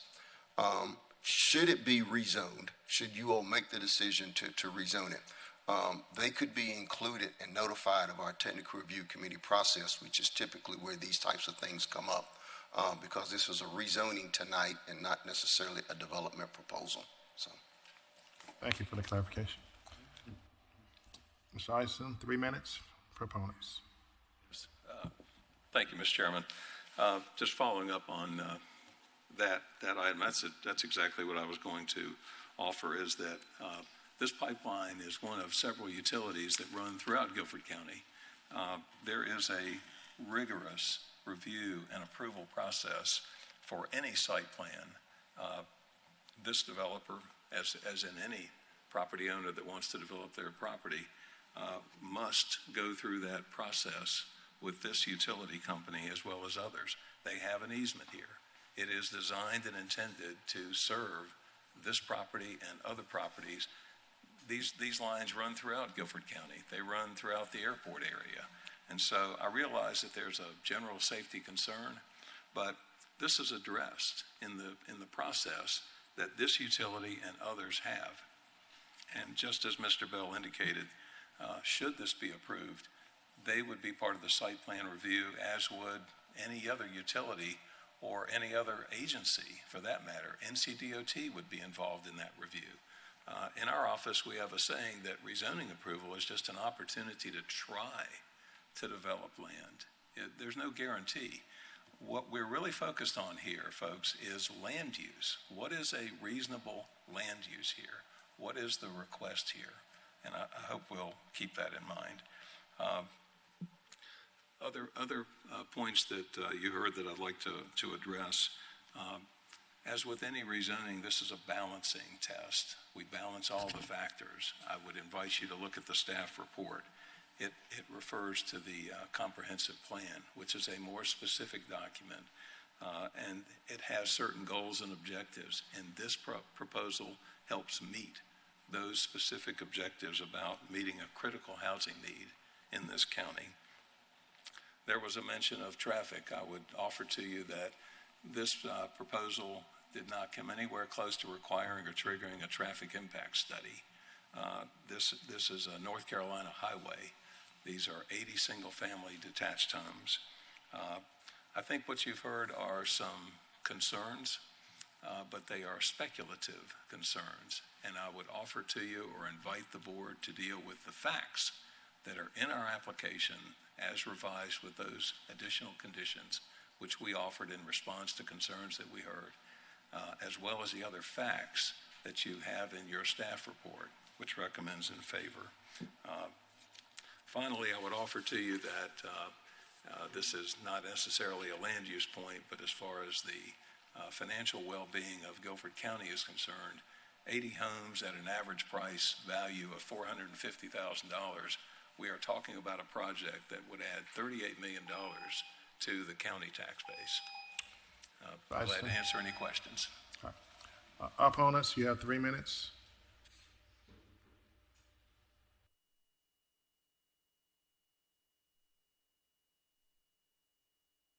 Okay, the facts are, why wasn't this mentioned to begin with as far as this pipeline in this property? When I mention it, now we have a rebuttal, and now we have a statement about facts. I talked with a Kinder Morgan official, and I asked him to actually help us get involved with this, but their policy is they do not get involved with any type of situation on zoning until it is rezoned, and then they would have very strict requirements for building roads over their pipeline, for moving earth and everything around the pipeline, and I admire Kinder Morgan for that. And they're a very safe company. But he also told me that they were doing many repairs, not only in North Carolina, but also all the way up through Virginia and Maryland. And this has just happened, and like I told you before, in the past couple of years. So we're still looking at an aging pipeline. And those are the facts, too. Those are the facts, that this pipeline is 62 years old. And all of these repairs are being made on the property as well as in and around the property, all the way up through Virginia and Maryland. Leads me to believe that this is an accident waiting to happen when you put this heavy machinery in and around this pipeline and move this dirt and move this earth. And I really think that we're playing with fire here. And I certainly implore you as a Board of Commissioners that you would vote no on this appeal just for that reason. Look at all the property in Guilford County as well as other counties that doesn't have a high volume, high pressure pipeline going through it, delivering up to 27 million gallons a day. If that were to be ruptured, we would have a catastrophe. Thank you. Thank you. 40 seconds. Every so often, we get a notice from the pipe company. And the last notice that we got from Kinder was any well drilling could compromise the pipeline. That was in a pamphlet that was sent to farmers. Thank you. Got 20 seconds left. Any other opponents? And 9, I now declare if somebody else wanted to speak for 20 seconds.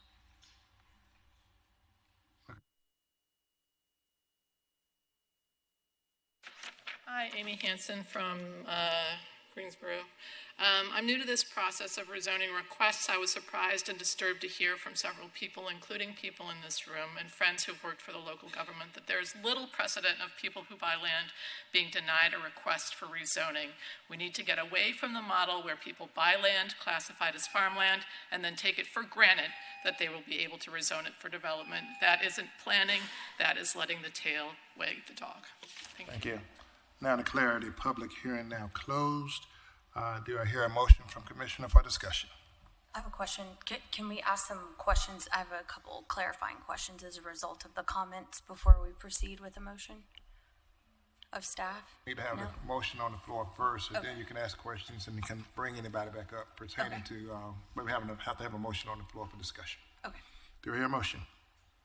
And I'm willing to make a motion. I would say that I want to reserve the right to add additional findings of fact based upon the questions and answers that we may hear. So I move to approve the proposed zoning map amendment from AG to CZRS 30 and adopt the following plan consistency and reasonableness statements. As to plan consistency, this motion incorporates by reference the consistency statement that was contained in the staff report, which notes that the proposed rezoning is inconsistent with the future land use map, but it is consistent with the planning theme of attainable housing's goal statement in Policy 1. This approval would therefore also amend the future land use map from working farm or agricultural to residential. The amendment is reasonable for reasons which include but are not necessarily limited to the following.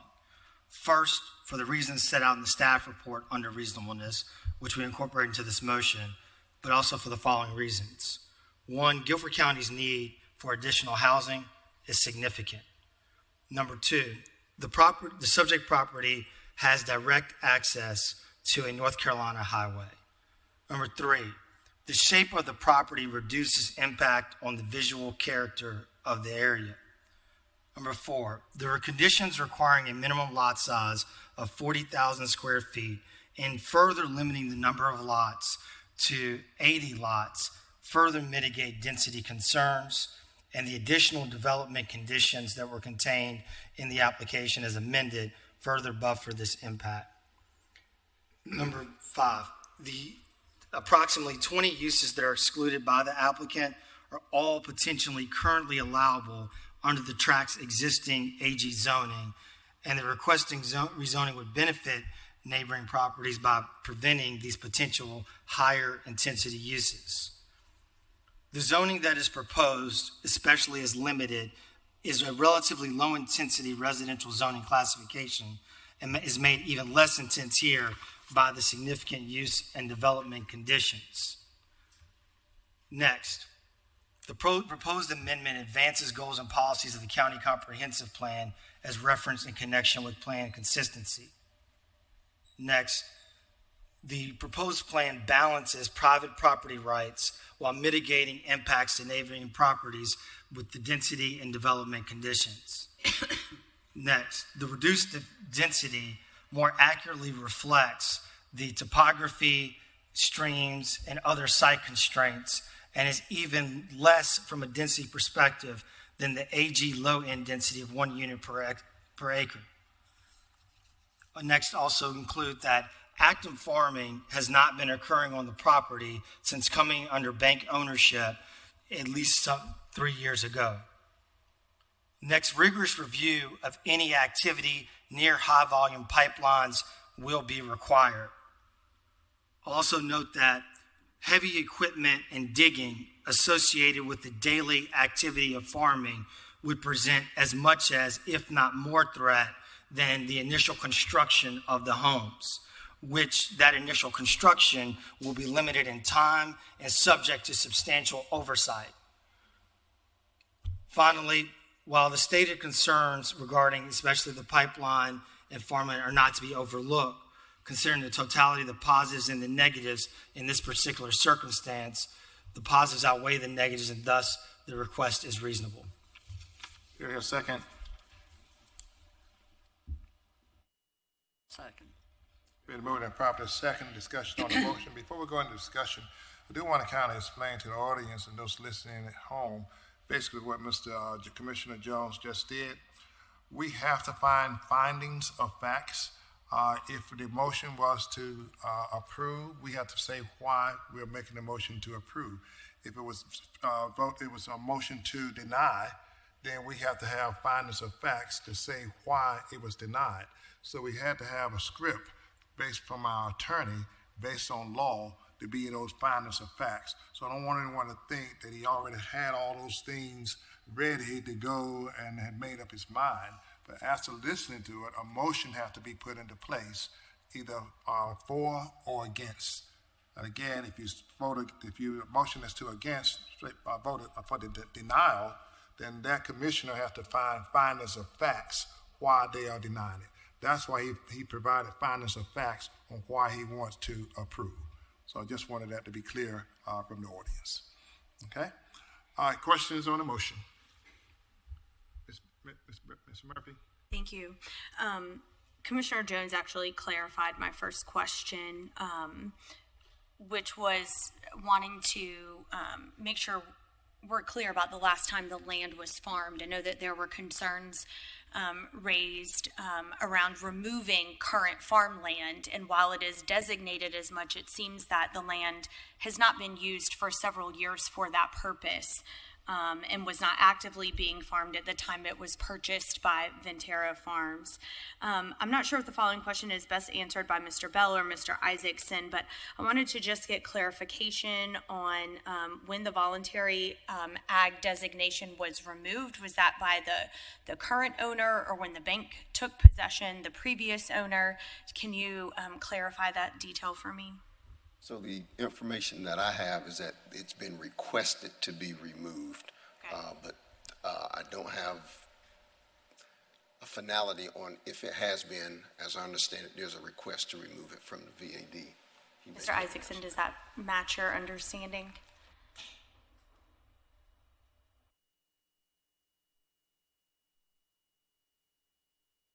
Thanks for the question. Mr. Kirkman's been involved in that process. Good evening. Name and address. Nolan Kirkman, 1908 Glenkirk Drive, Burlington, North Carolina.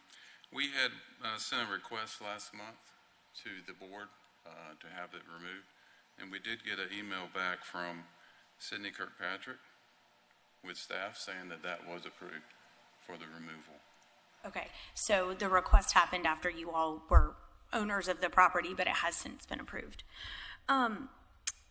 I'm curious that we, have heard several concerns about the pipeline.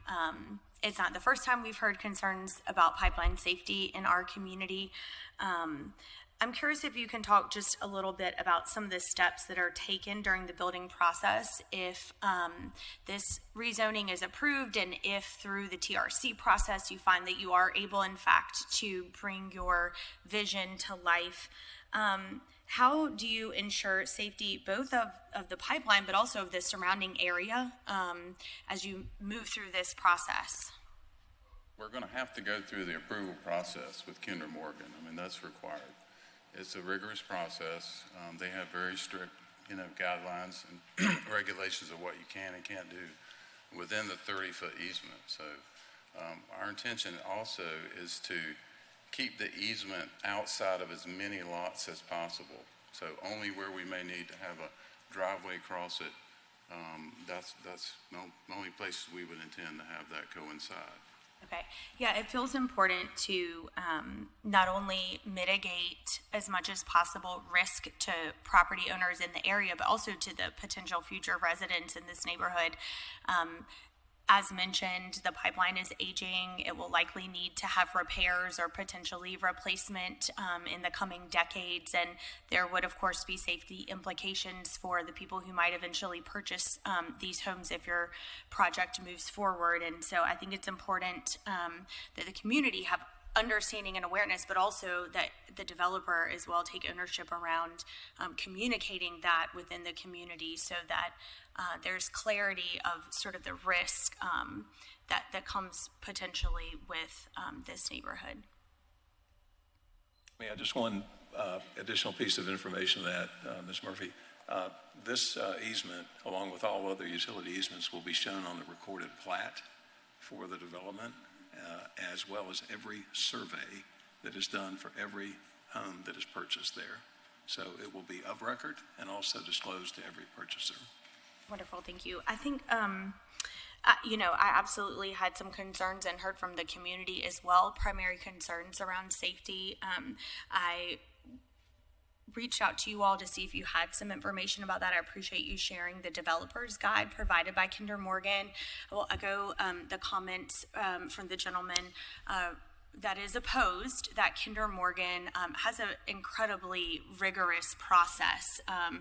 In the developer's guide, I saw that they often actually send staff on site to be directly supervising the activities that are occurring in the development process to ensure that all of the guidelines are followed.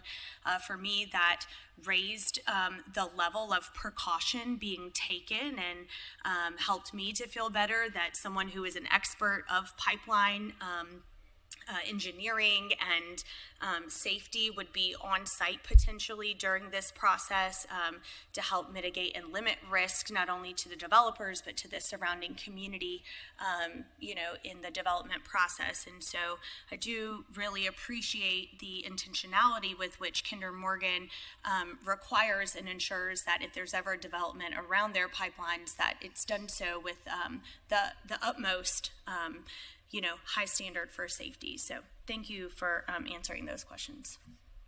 Commissioner Cook? Thank you, Mr. Chairman.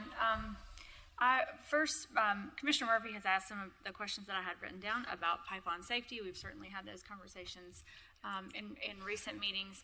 I do want to ask Madam Attorney if you could, and maybe Mr. Bell, clarify for us exactly how or if that can be used as a consideration when you're talking about land use decisions.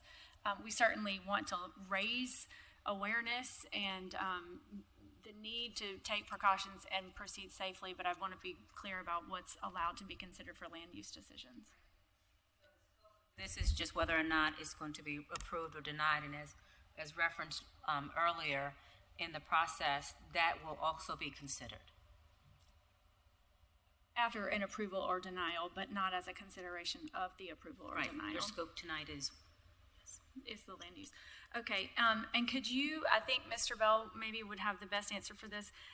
While I appreciate that the pipeline company has rigorous and strict safety guidelines, I'm curious what regulatory agency also oversees that safety?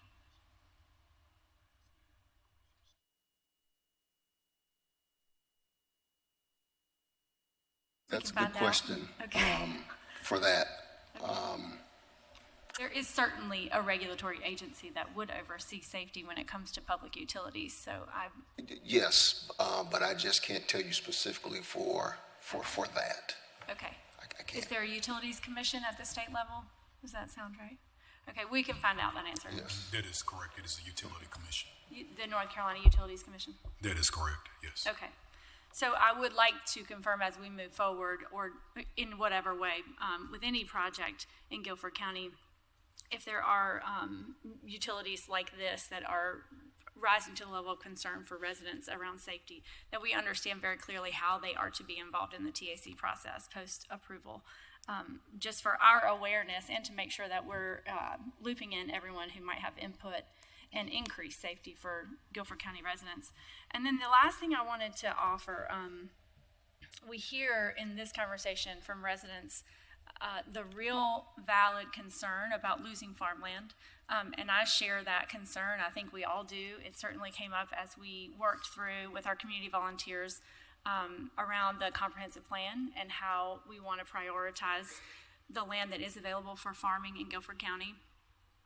And we continue to see cases like this where land has been sitting for 3 years, not being farmed because for whatever reason it was no longer an option for that or the best option for the previous landowner. So I would like, maybe at a future work session or just for our benefit of awareness and that we can raise awareness in the community to better understand what programs exist for farming and agriculture in our community in terms of supporting and sustaining farmland and supporting and sustaining the farmers who are willing to do this work so that we can continue to lift up that priority.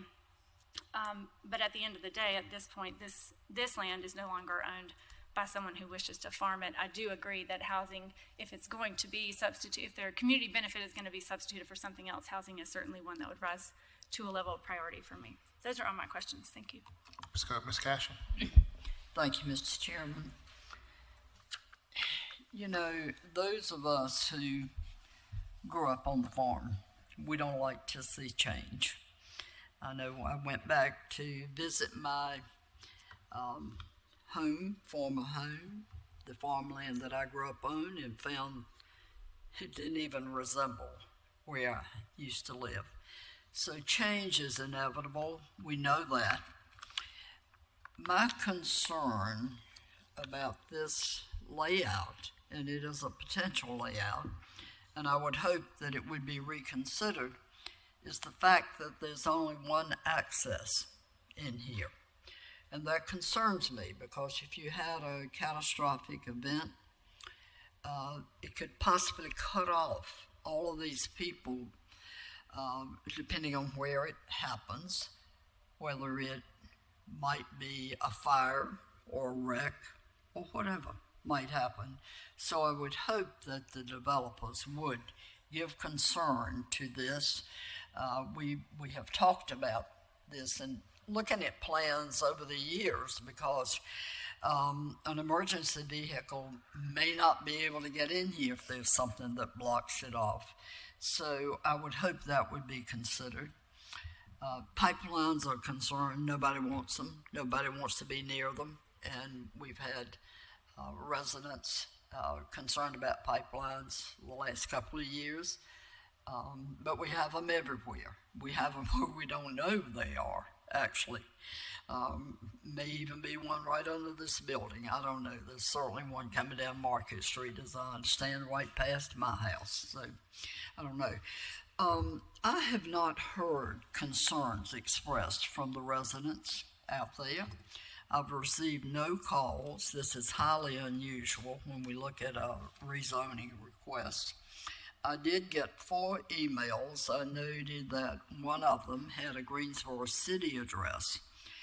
And the concern in the email, the concern was about the loss of farmland. And I certainly understand that.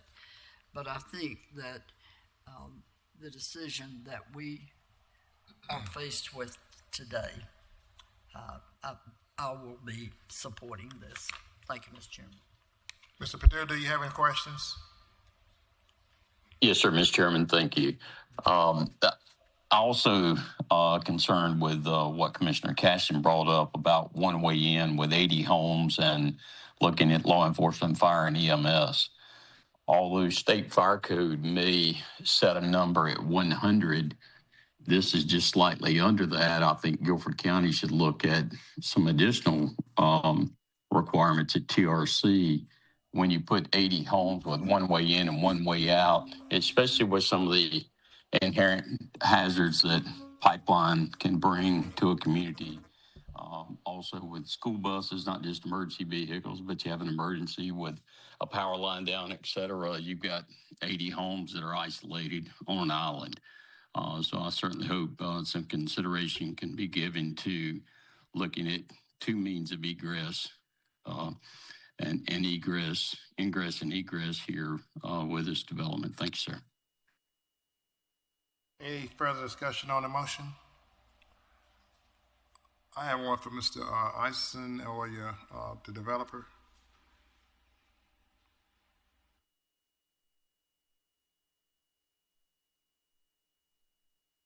Are there any contingencies? The owner, I guess the developer has not purchased the property as of yet, have they? Let's see, did you ask, are there any contingencies if the developer doesn't purchase the property? Is that? No, have they purchased the property, and did they purchase the property with any contingencies, meaning that if it don't pass the pipeline test, if they find some problems there that cannot be resolved, are they still going to have to go through with this property, or have they already bought it and it is as is? So Venterra's already acquired the land, and they did so with the understanding that the comprehensive plan called for housing in this area.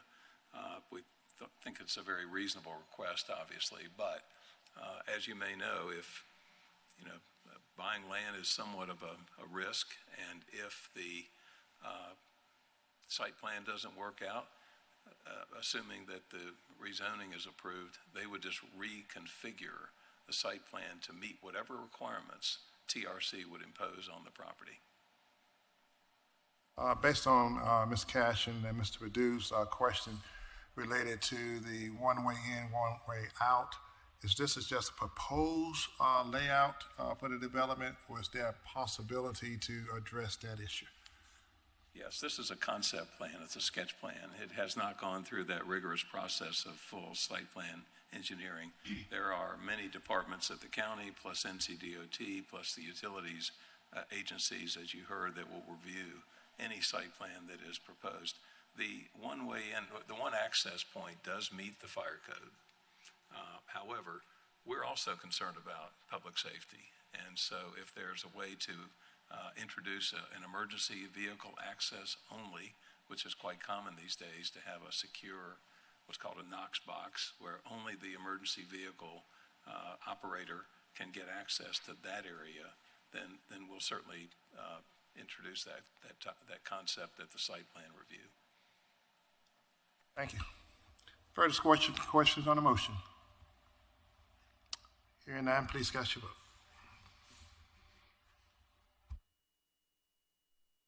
Mr. Perdue, how do you vote? No.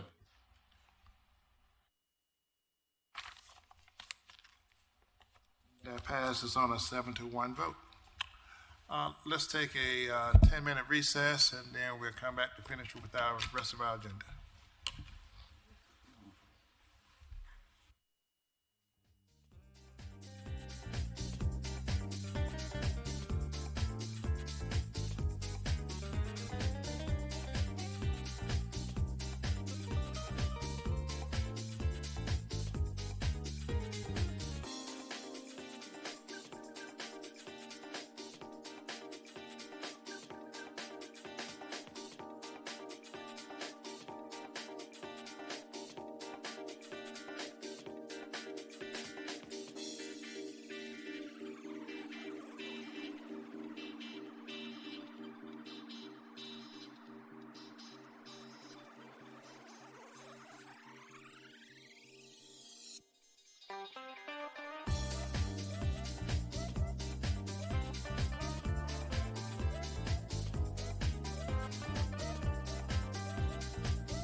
Let's come back to order, please.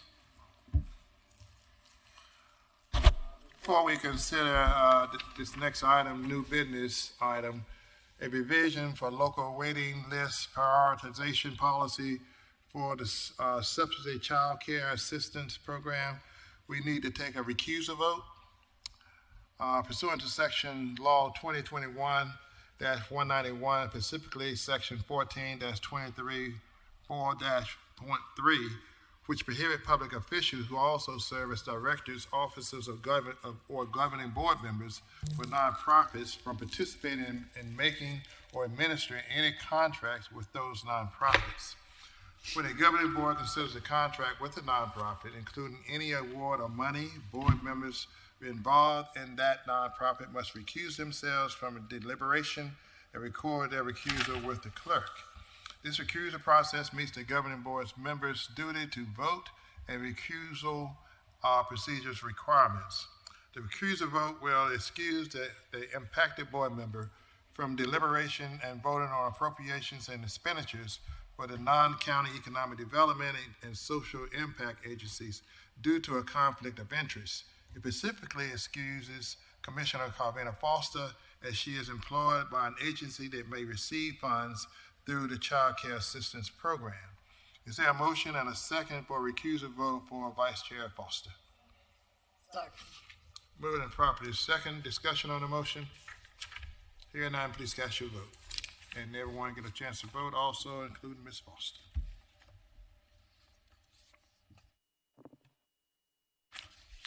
Mr. Perdue, how you vote? Mr. Perdue still on?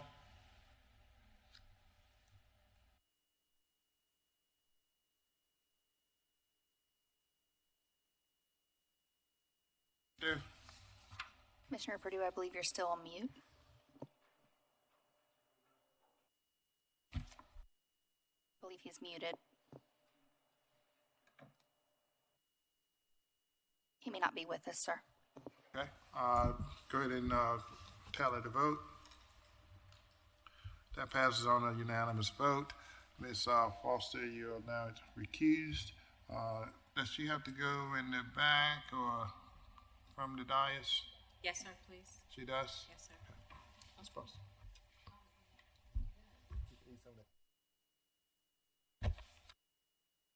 All right, Ms. Barlow. Thank you.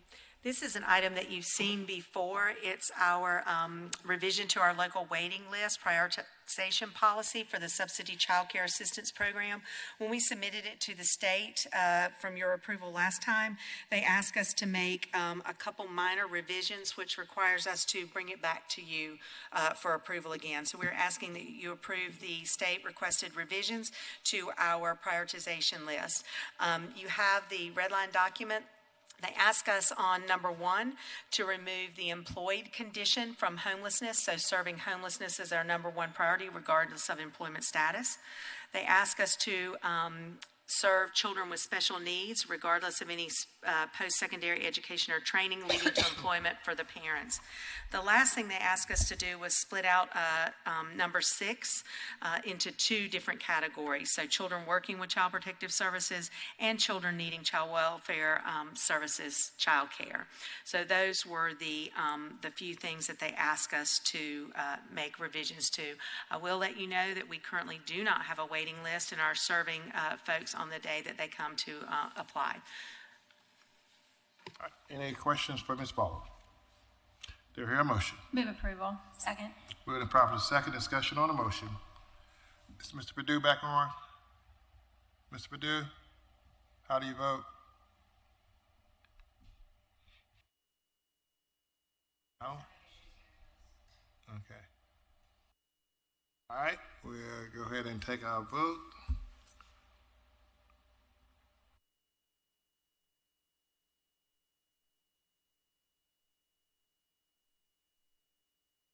That passes on a unanimous vote. We can ask Ms. Foster to come back in. Mr. Jones. Ms. Foster.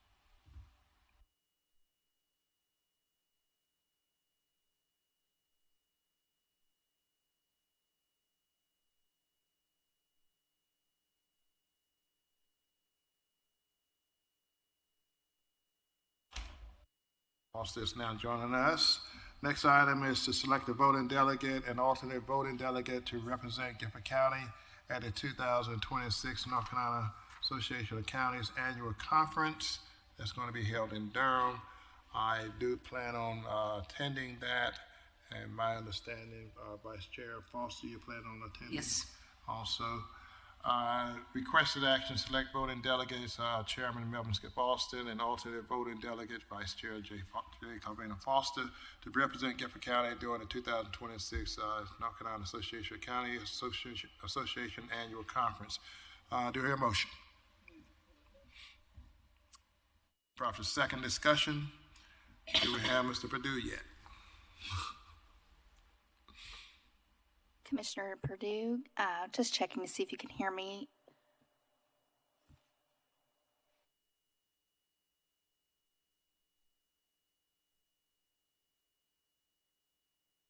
Give a thumbs up or a thumbs down or send sign language. Can't hear you? We have to be able to hear his votes. Okay. All right. Cast your vote.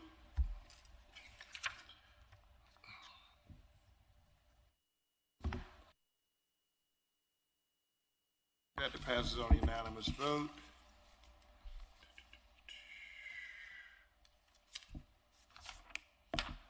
All right, next item, call your attention to the agenda, the addendum for appointments, reappointments to boards and commissions.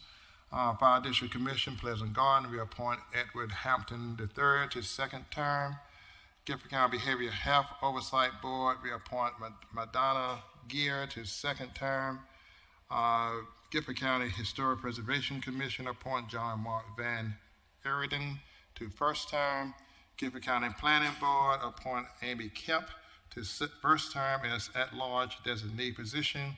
GTCC Board of Trustees, appoint Monica Walker to first term. Do I hear a motion? Move approval. Second. Moving properly second.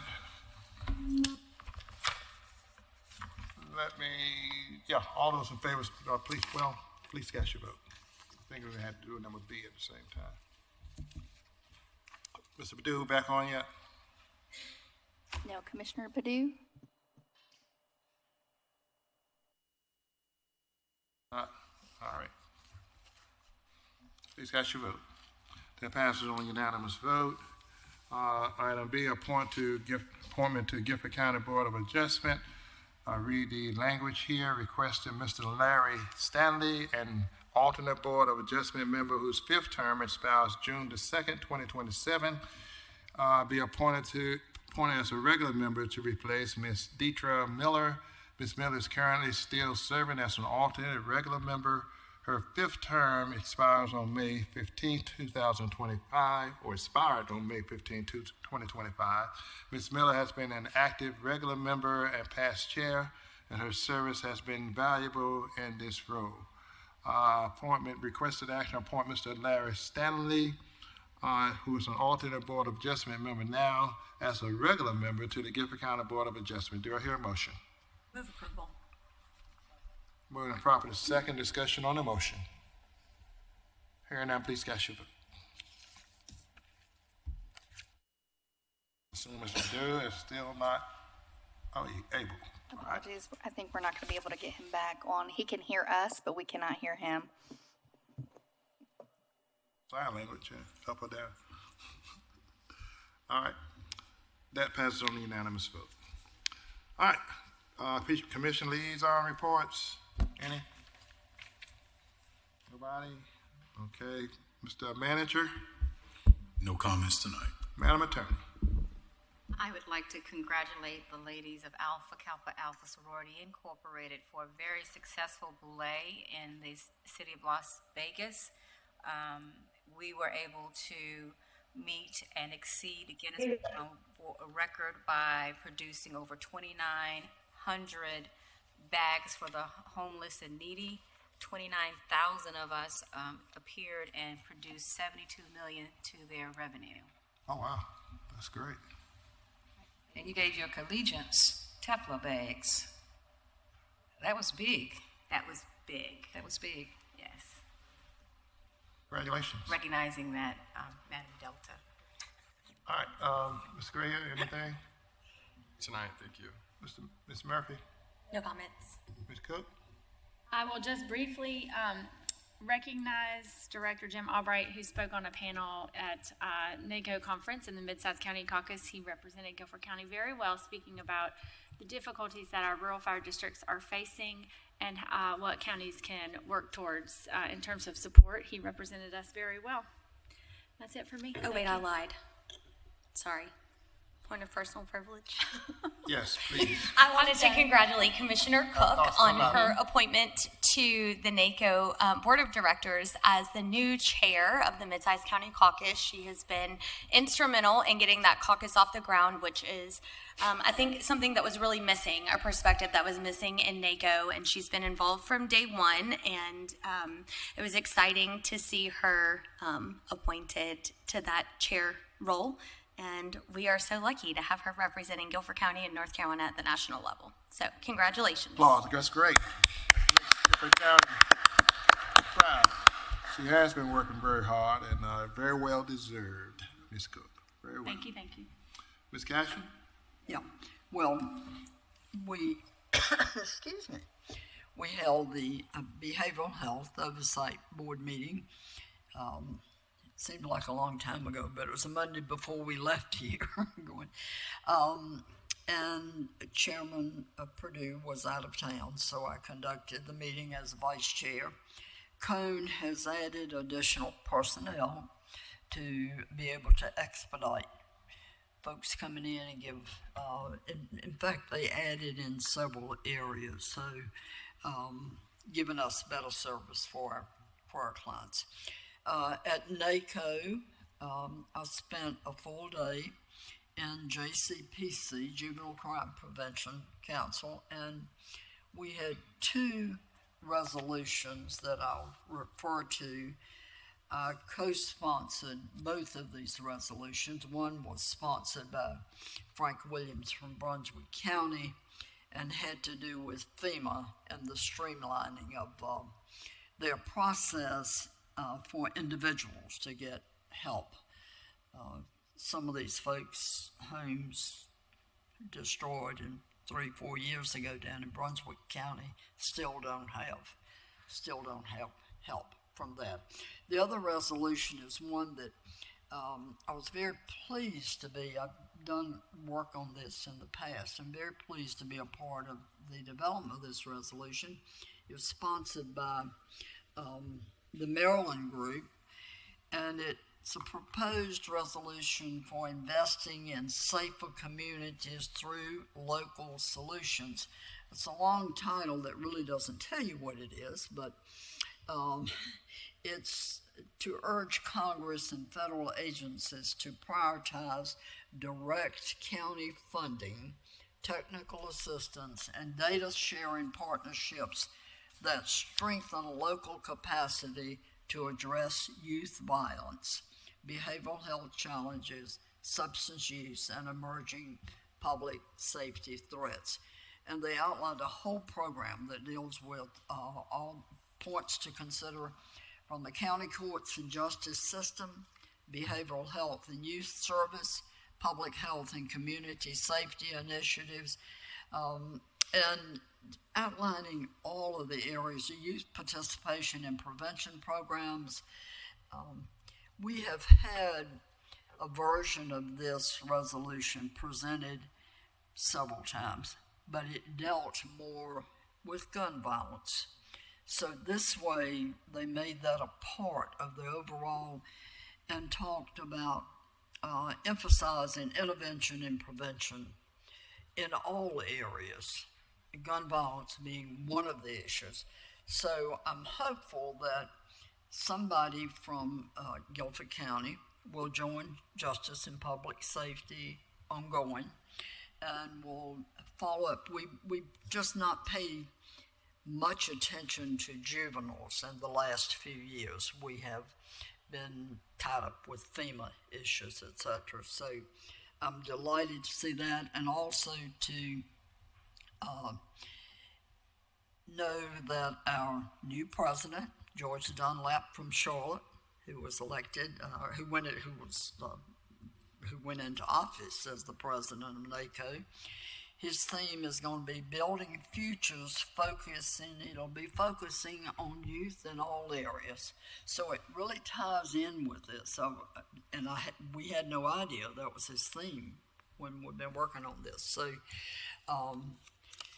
we've just got to make investments in our youth. If we don't, we're not going to have a future of any kind. Gun violence accounts for 46,000 deaths and 96,000 near fatal deaths annually in the United States.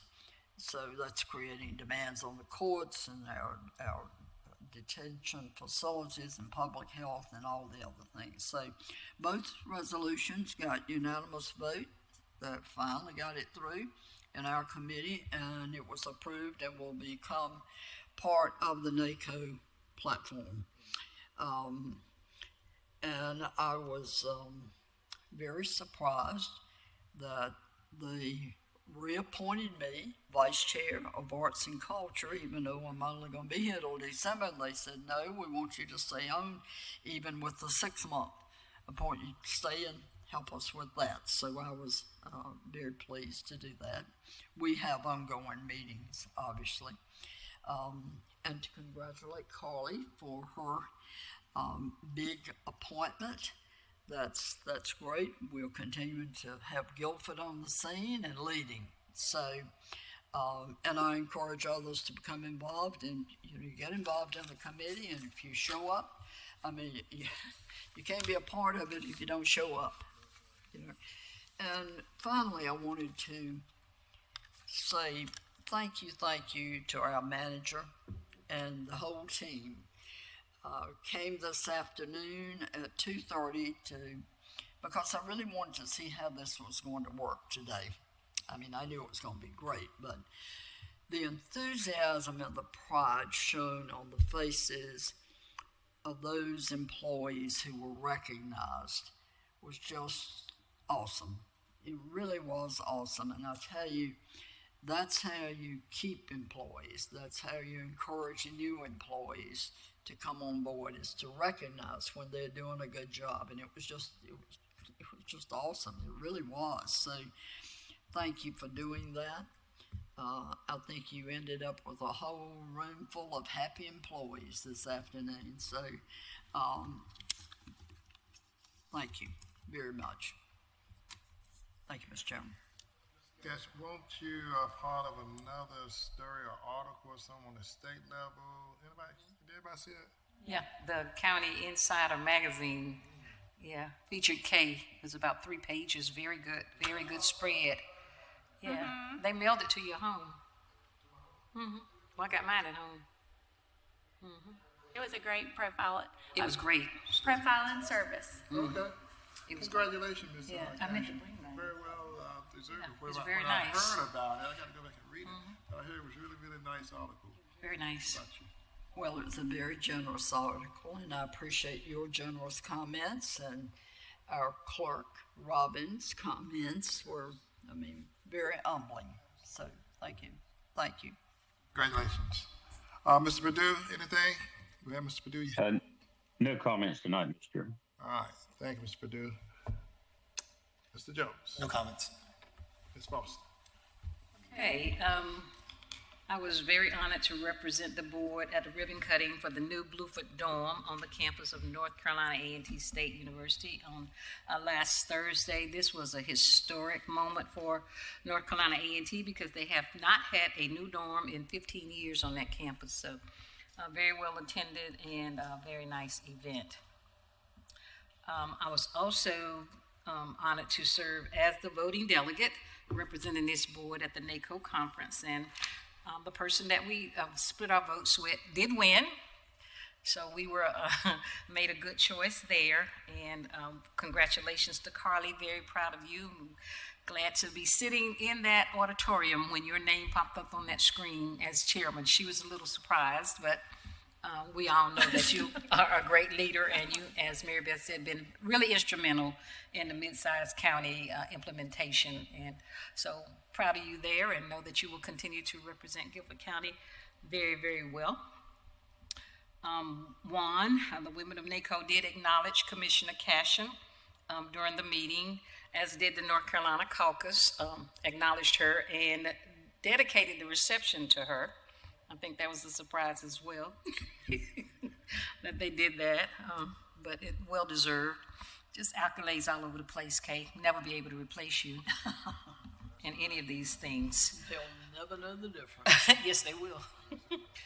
I did attend the High Point State of the City on yesterday. It was interesting that they said High Point was the second fastest growing city in North Carolina. Lots of good things going on in High Point. Their theme was driving growth. So they talked about growth all over the city in different areas. There was a panel discussion with Brent Christensen and Rachel Collins, who is president of Business High Point. Business High Point was the sponsor. It was a luncheon, a paid event at High Point University, so very, very well attended. Sat with the manager and his staff, so we had some comments among ourselves and one Guilford and how we fit into that equation, because they didn't mention it at all. So, but anyway, it was a great event. Mayor Jefferson, of course, did a good event there. I also did go have lunch at DSS Building in High Point from the food truck. Very interesting. I had on a hat and some flip-flops, and they said, "Is your name on this list?" I'm like, "No, but I got a county badge." so they did let me eat, but it was a good turnout, and people seemed to really enjoy that. So it was a great way to acknowledge all of the employees. And last but not least, congratulations to all of the award winners today. Great employees in Guilford County, and a great way to recognize them. So thank you, Mr. Manager and staff and everybody on that committee, Jessica, for the great job that y'all did. So, thank you. Foster. I too, Mr. Manager, it was great being here to give a few remarks at this historic event. I call it historic because it's never happened before, as far as I know. They were very excited. It's something that we should have been doing years and years ago, but you brought it forward in a very, very high-level way. All the employees were very, very appreciative, as has already been said. So my hat's off to you and your staff for even coming up with that idea.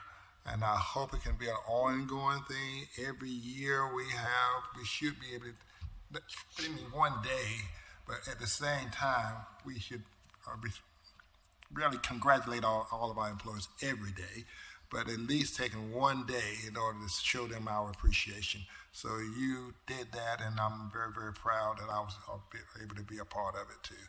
So with that, congratulations. And congratulations to all of the employees. One employee was 38 years, our longest serving employee, and a lot of 20 years, a lot of 25 years, and a lot of 30 years. So, and a lot of people don't even know that about our employees, how dedicated they are, how long they've been here and serving the citizens of Guilford County. So hats off to you and your staff for coming up with that idea. All right. Do I hear a motion to go into? One more thing I need to say. Yes. I want to give congratulations and kudos to our chair, who will be assuming the role of the chair of the North Carolina Real Estate Commission, effective August 1st.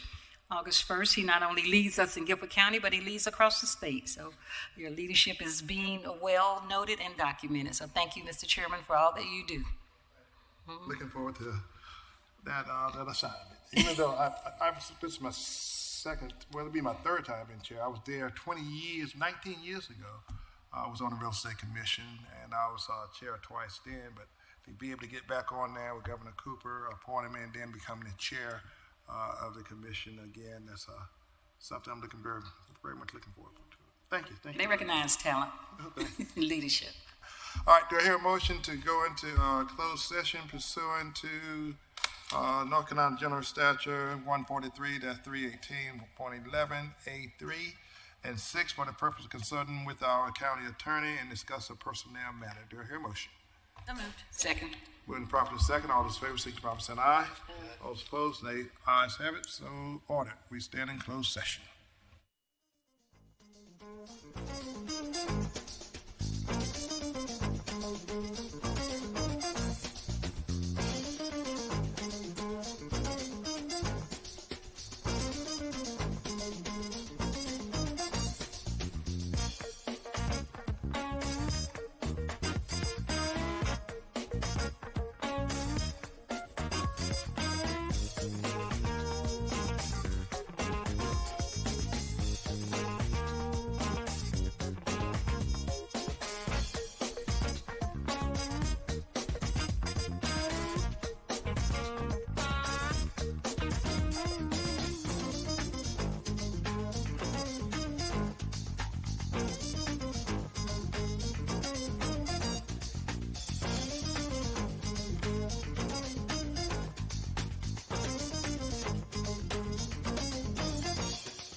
So move.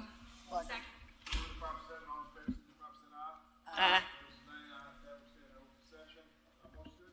So second. Aye. Arian.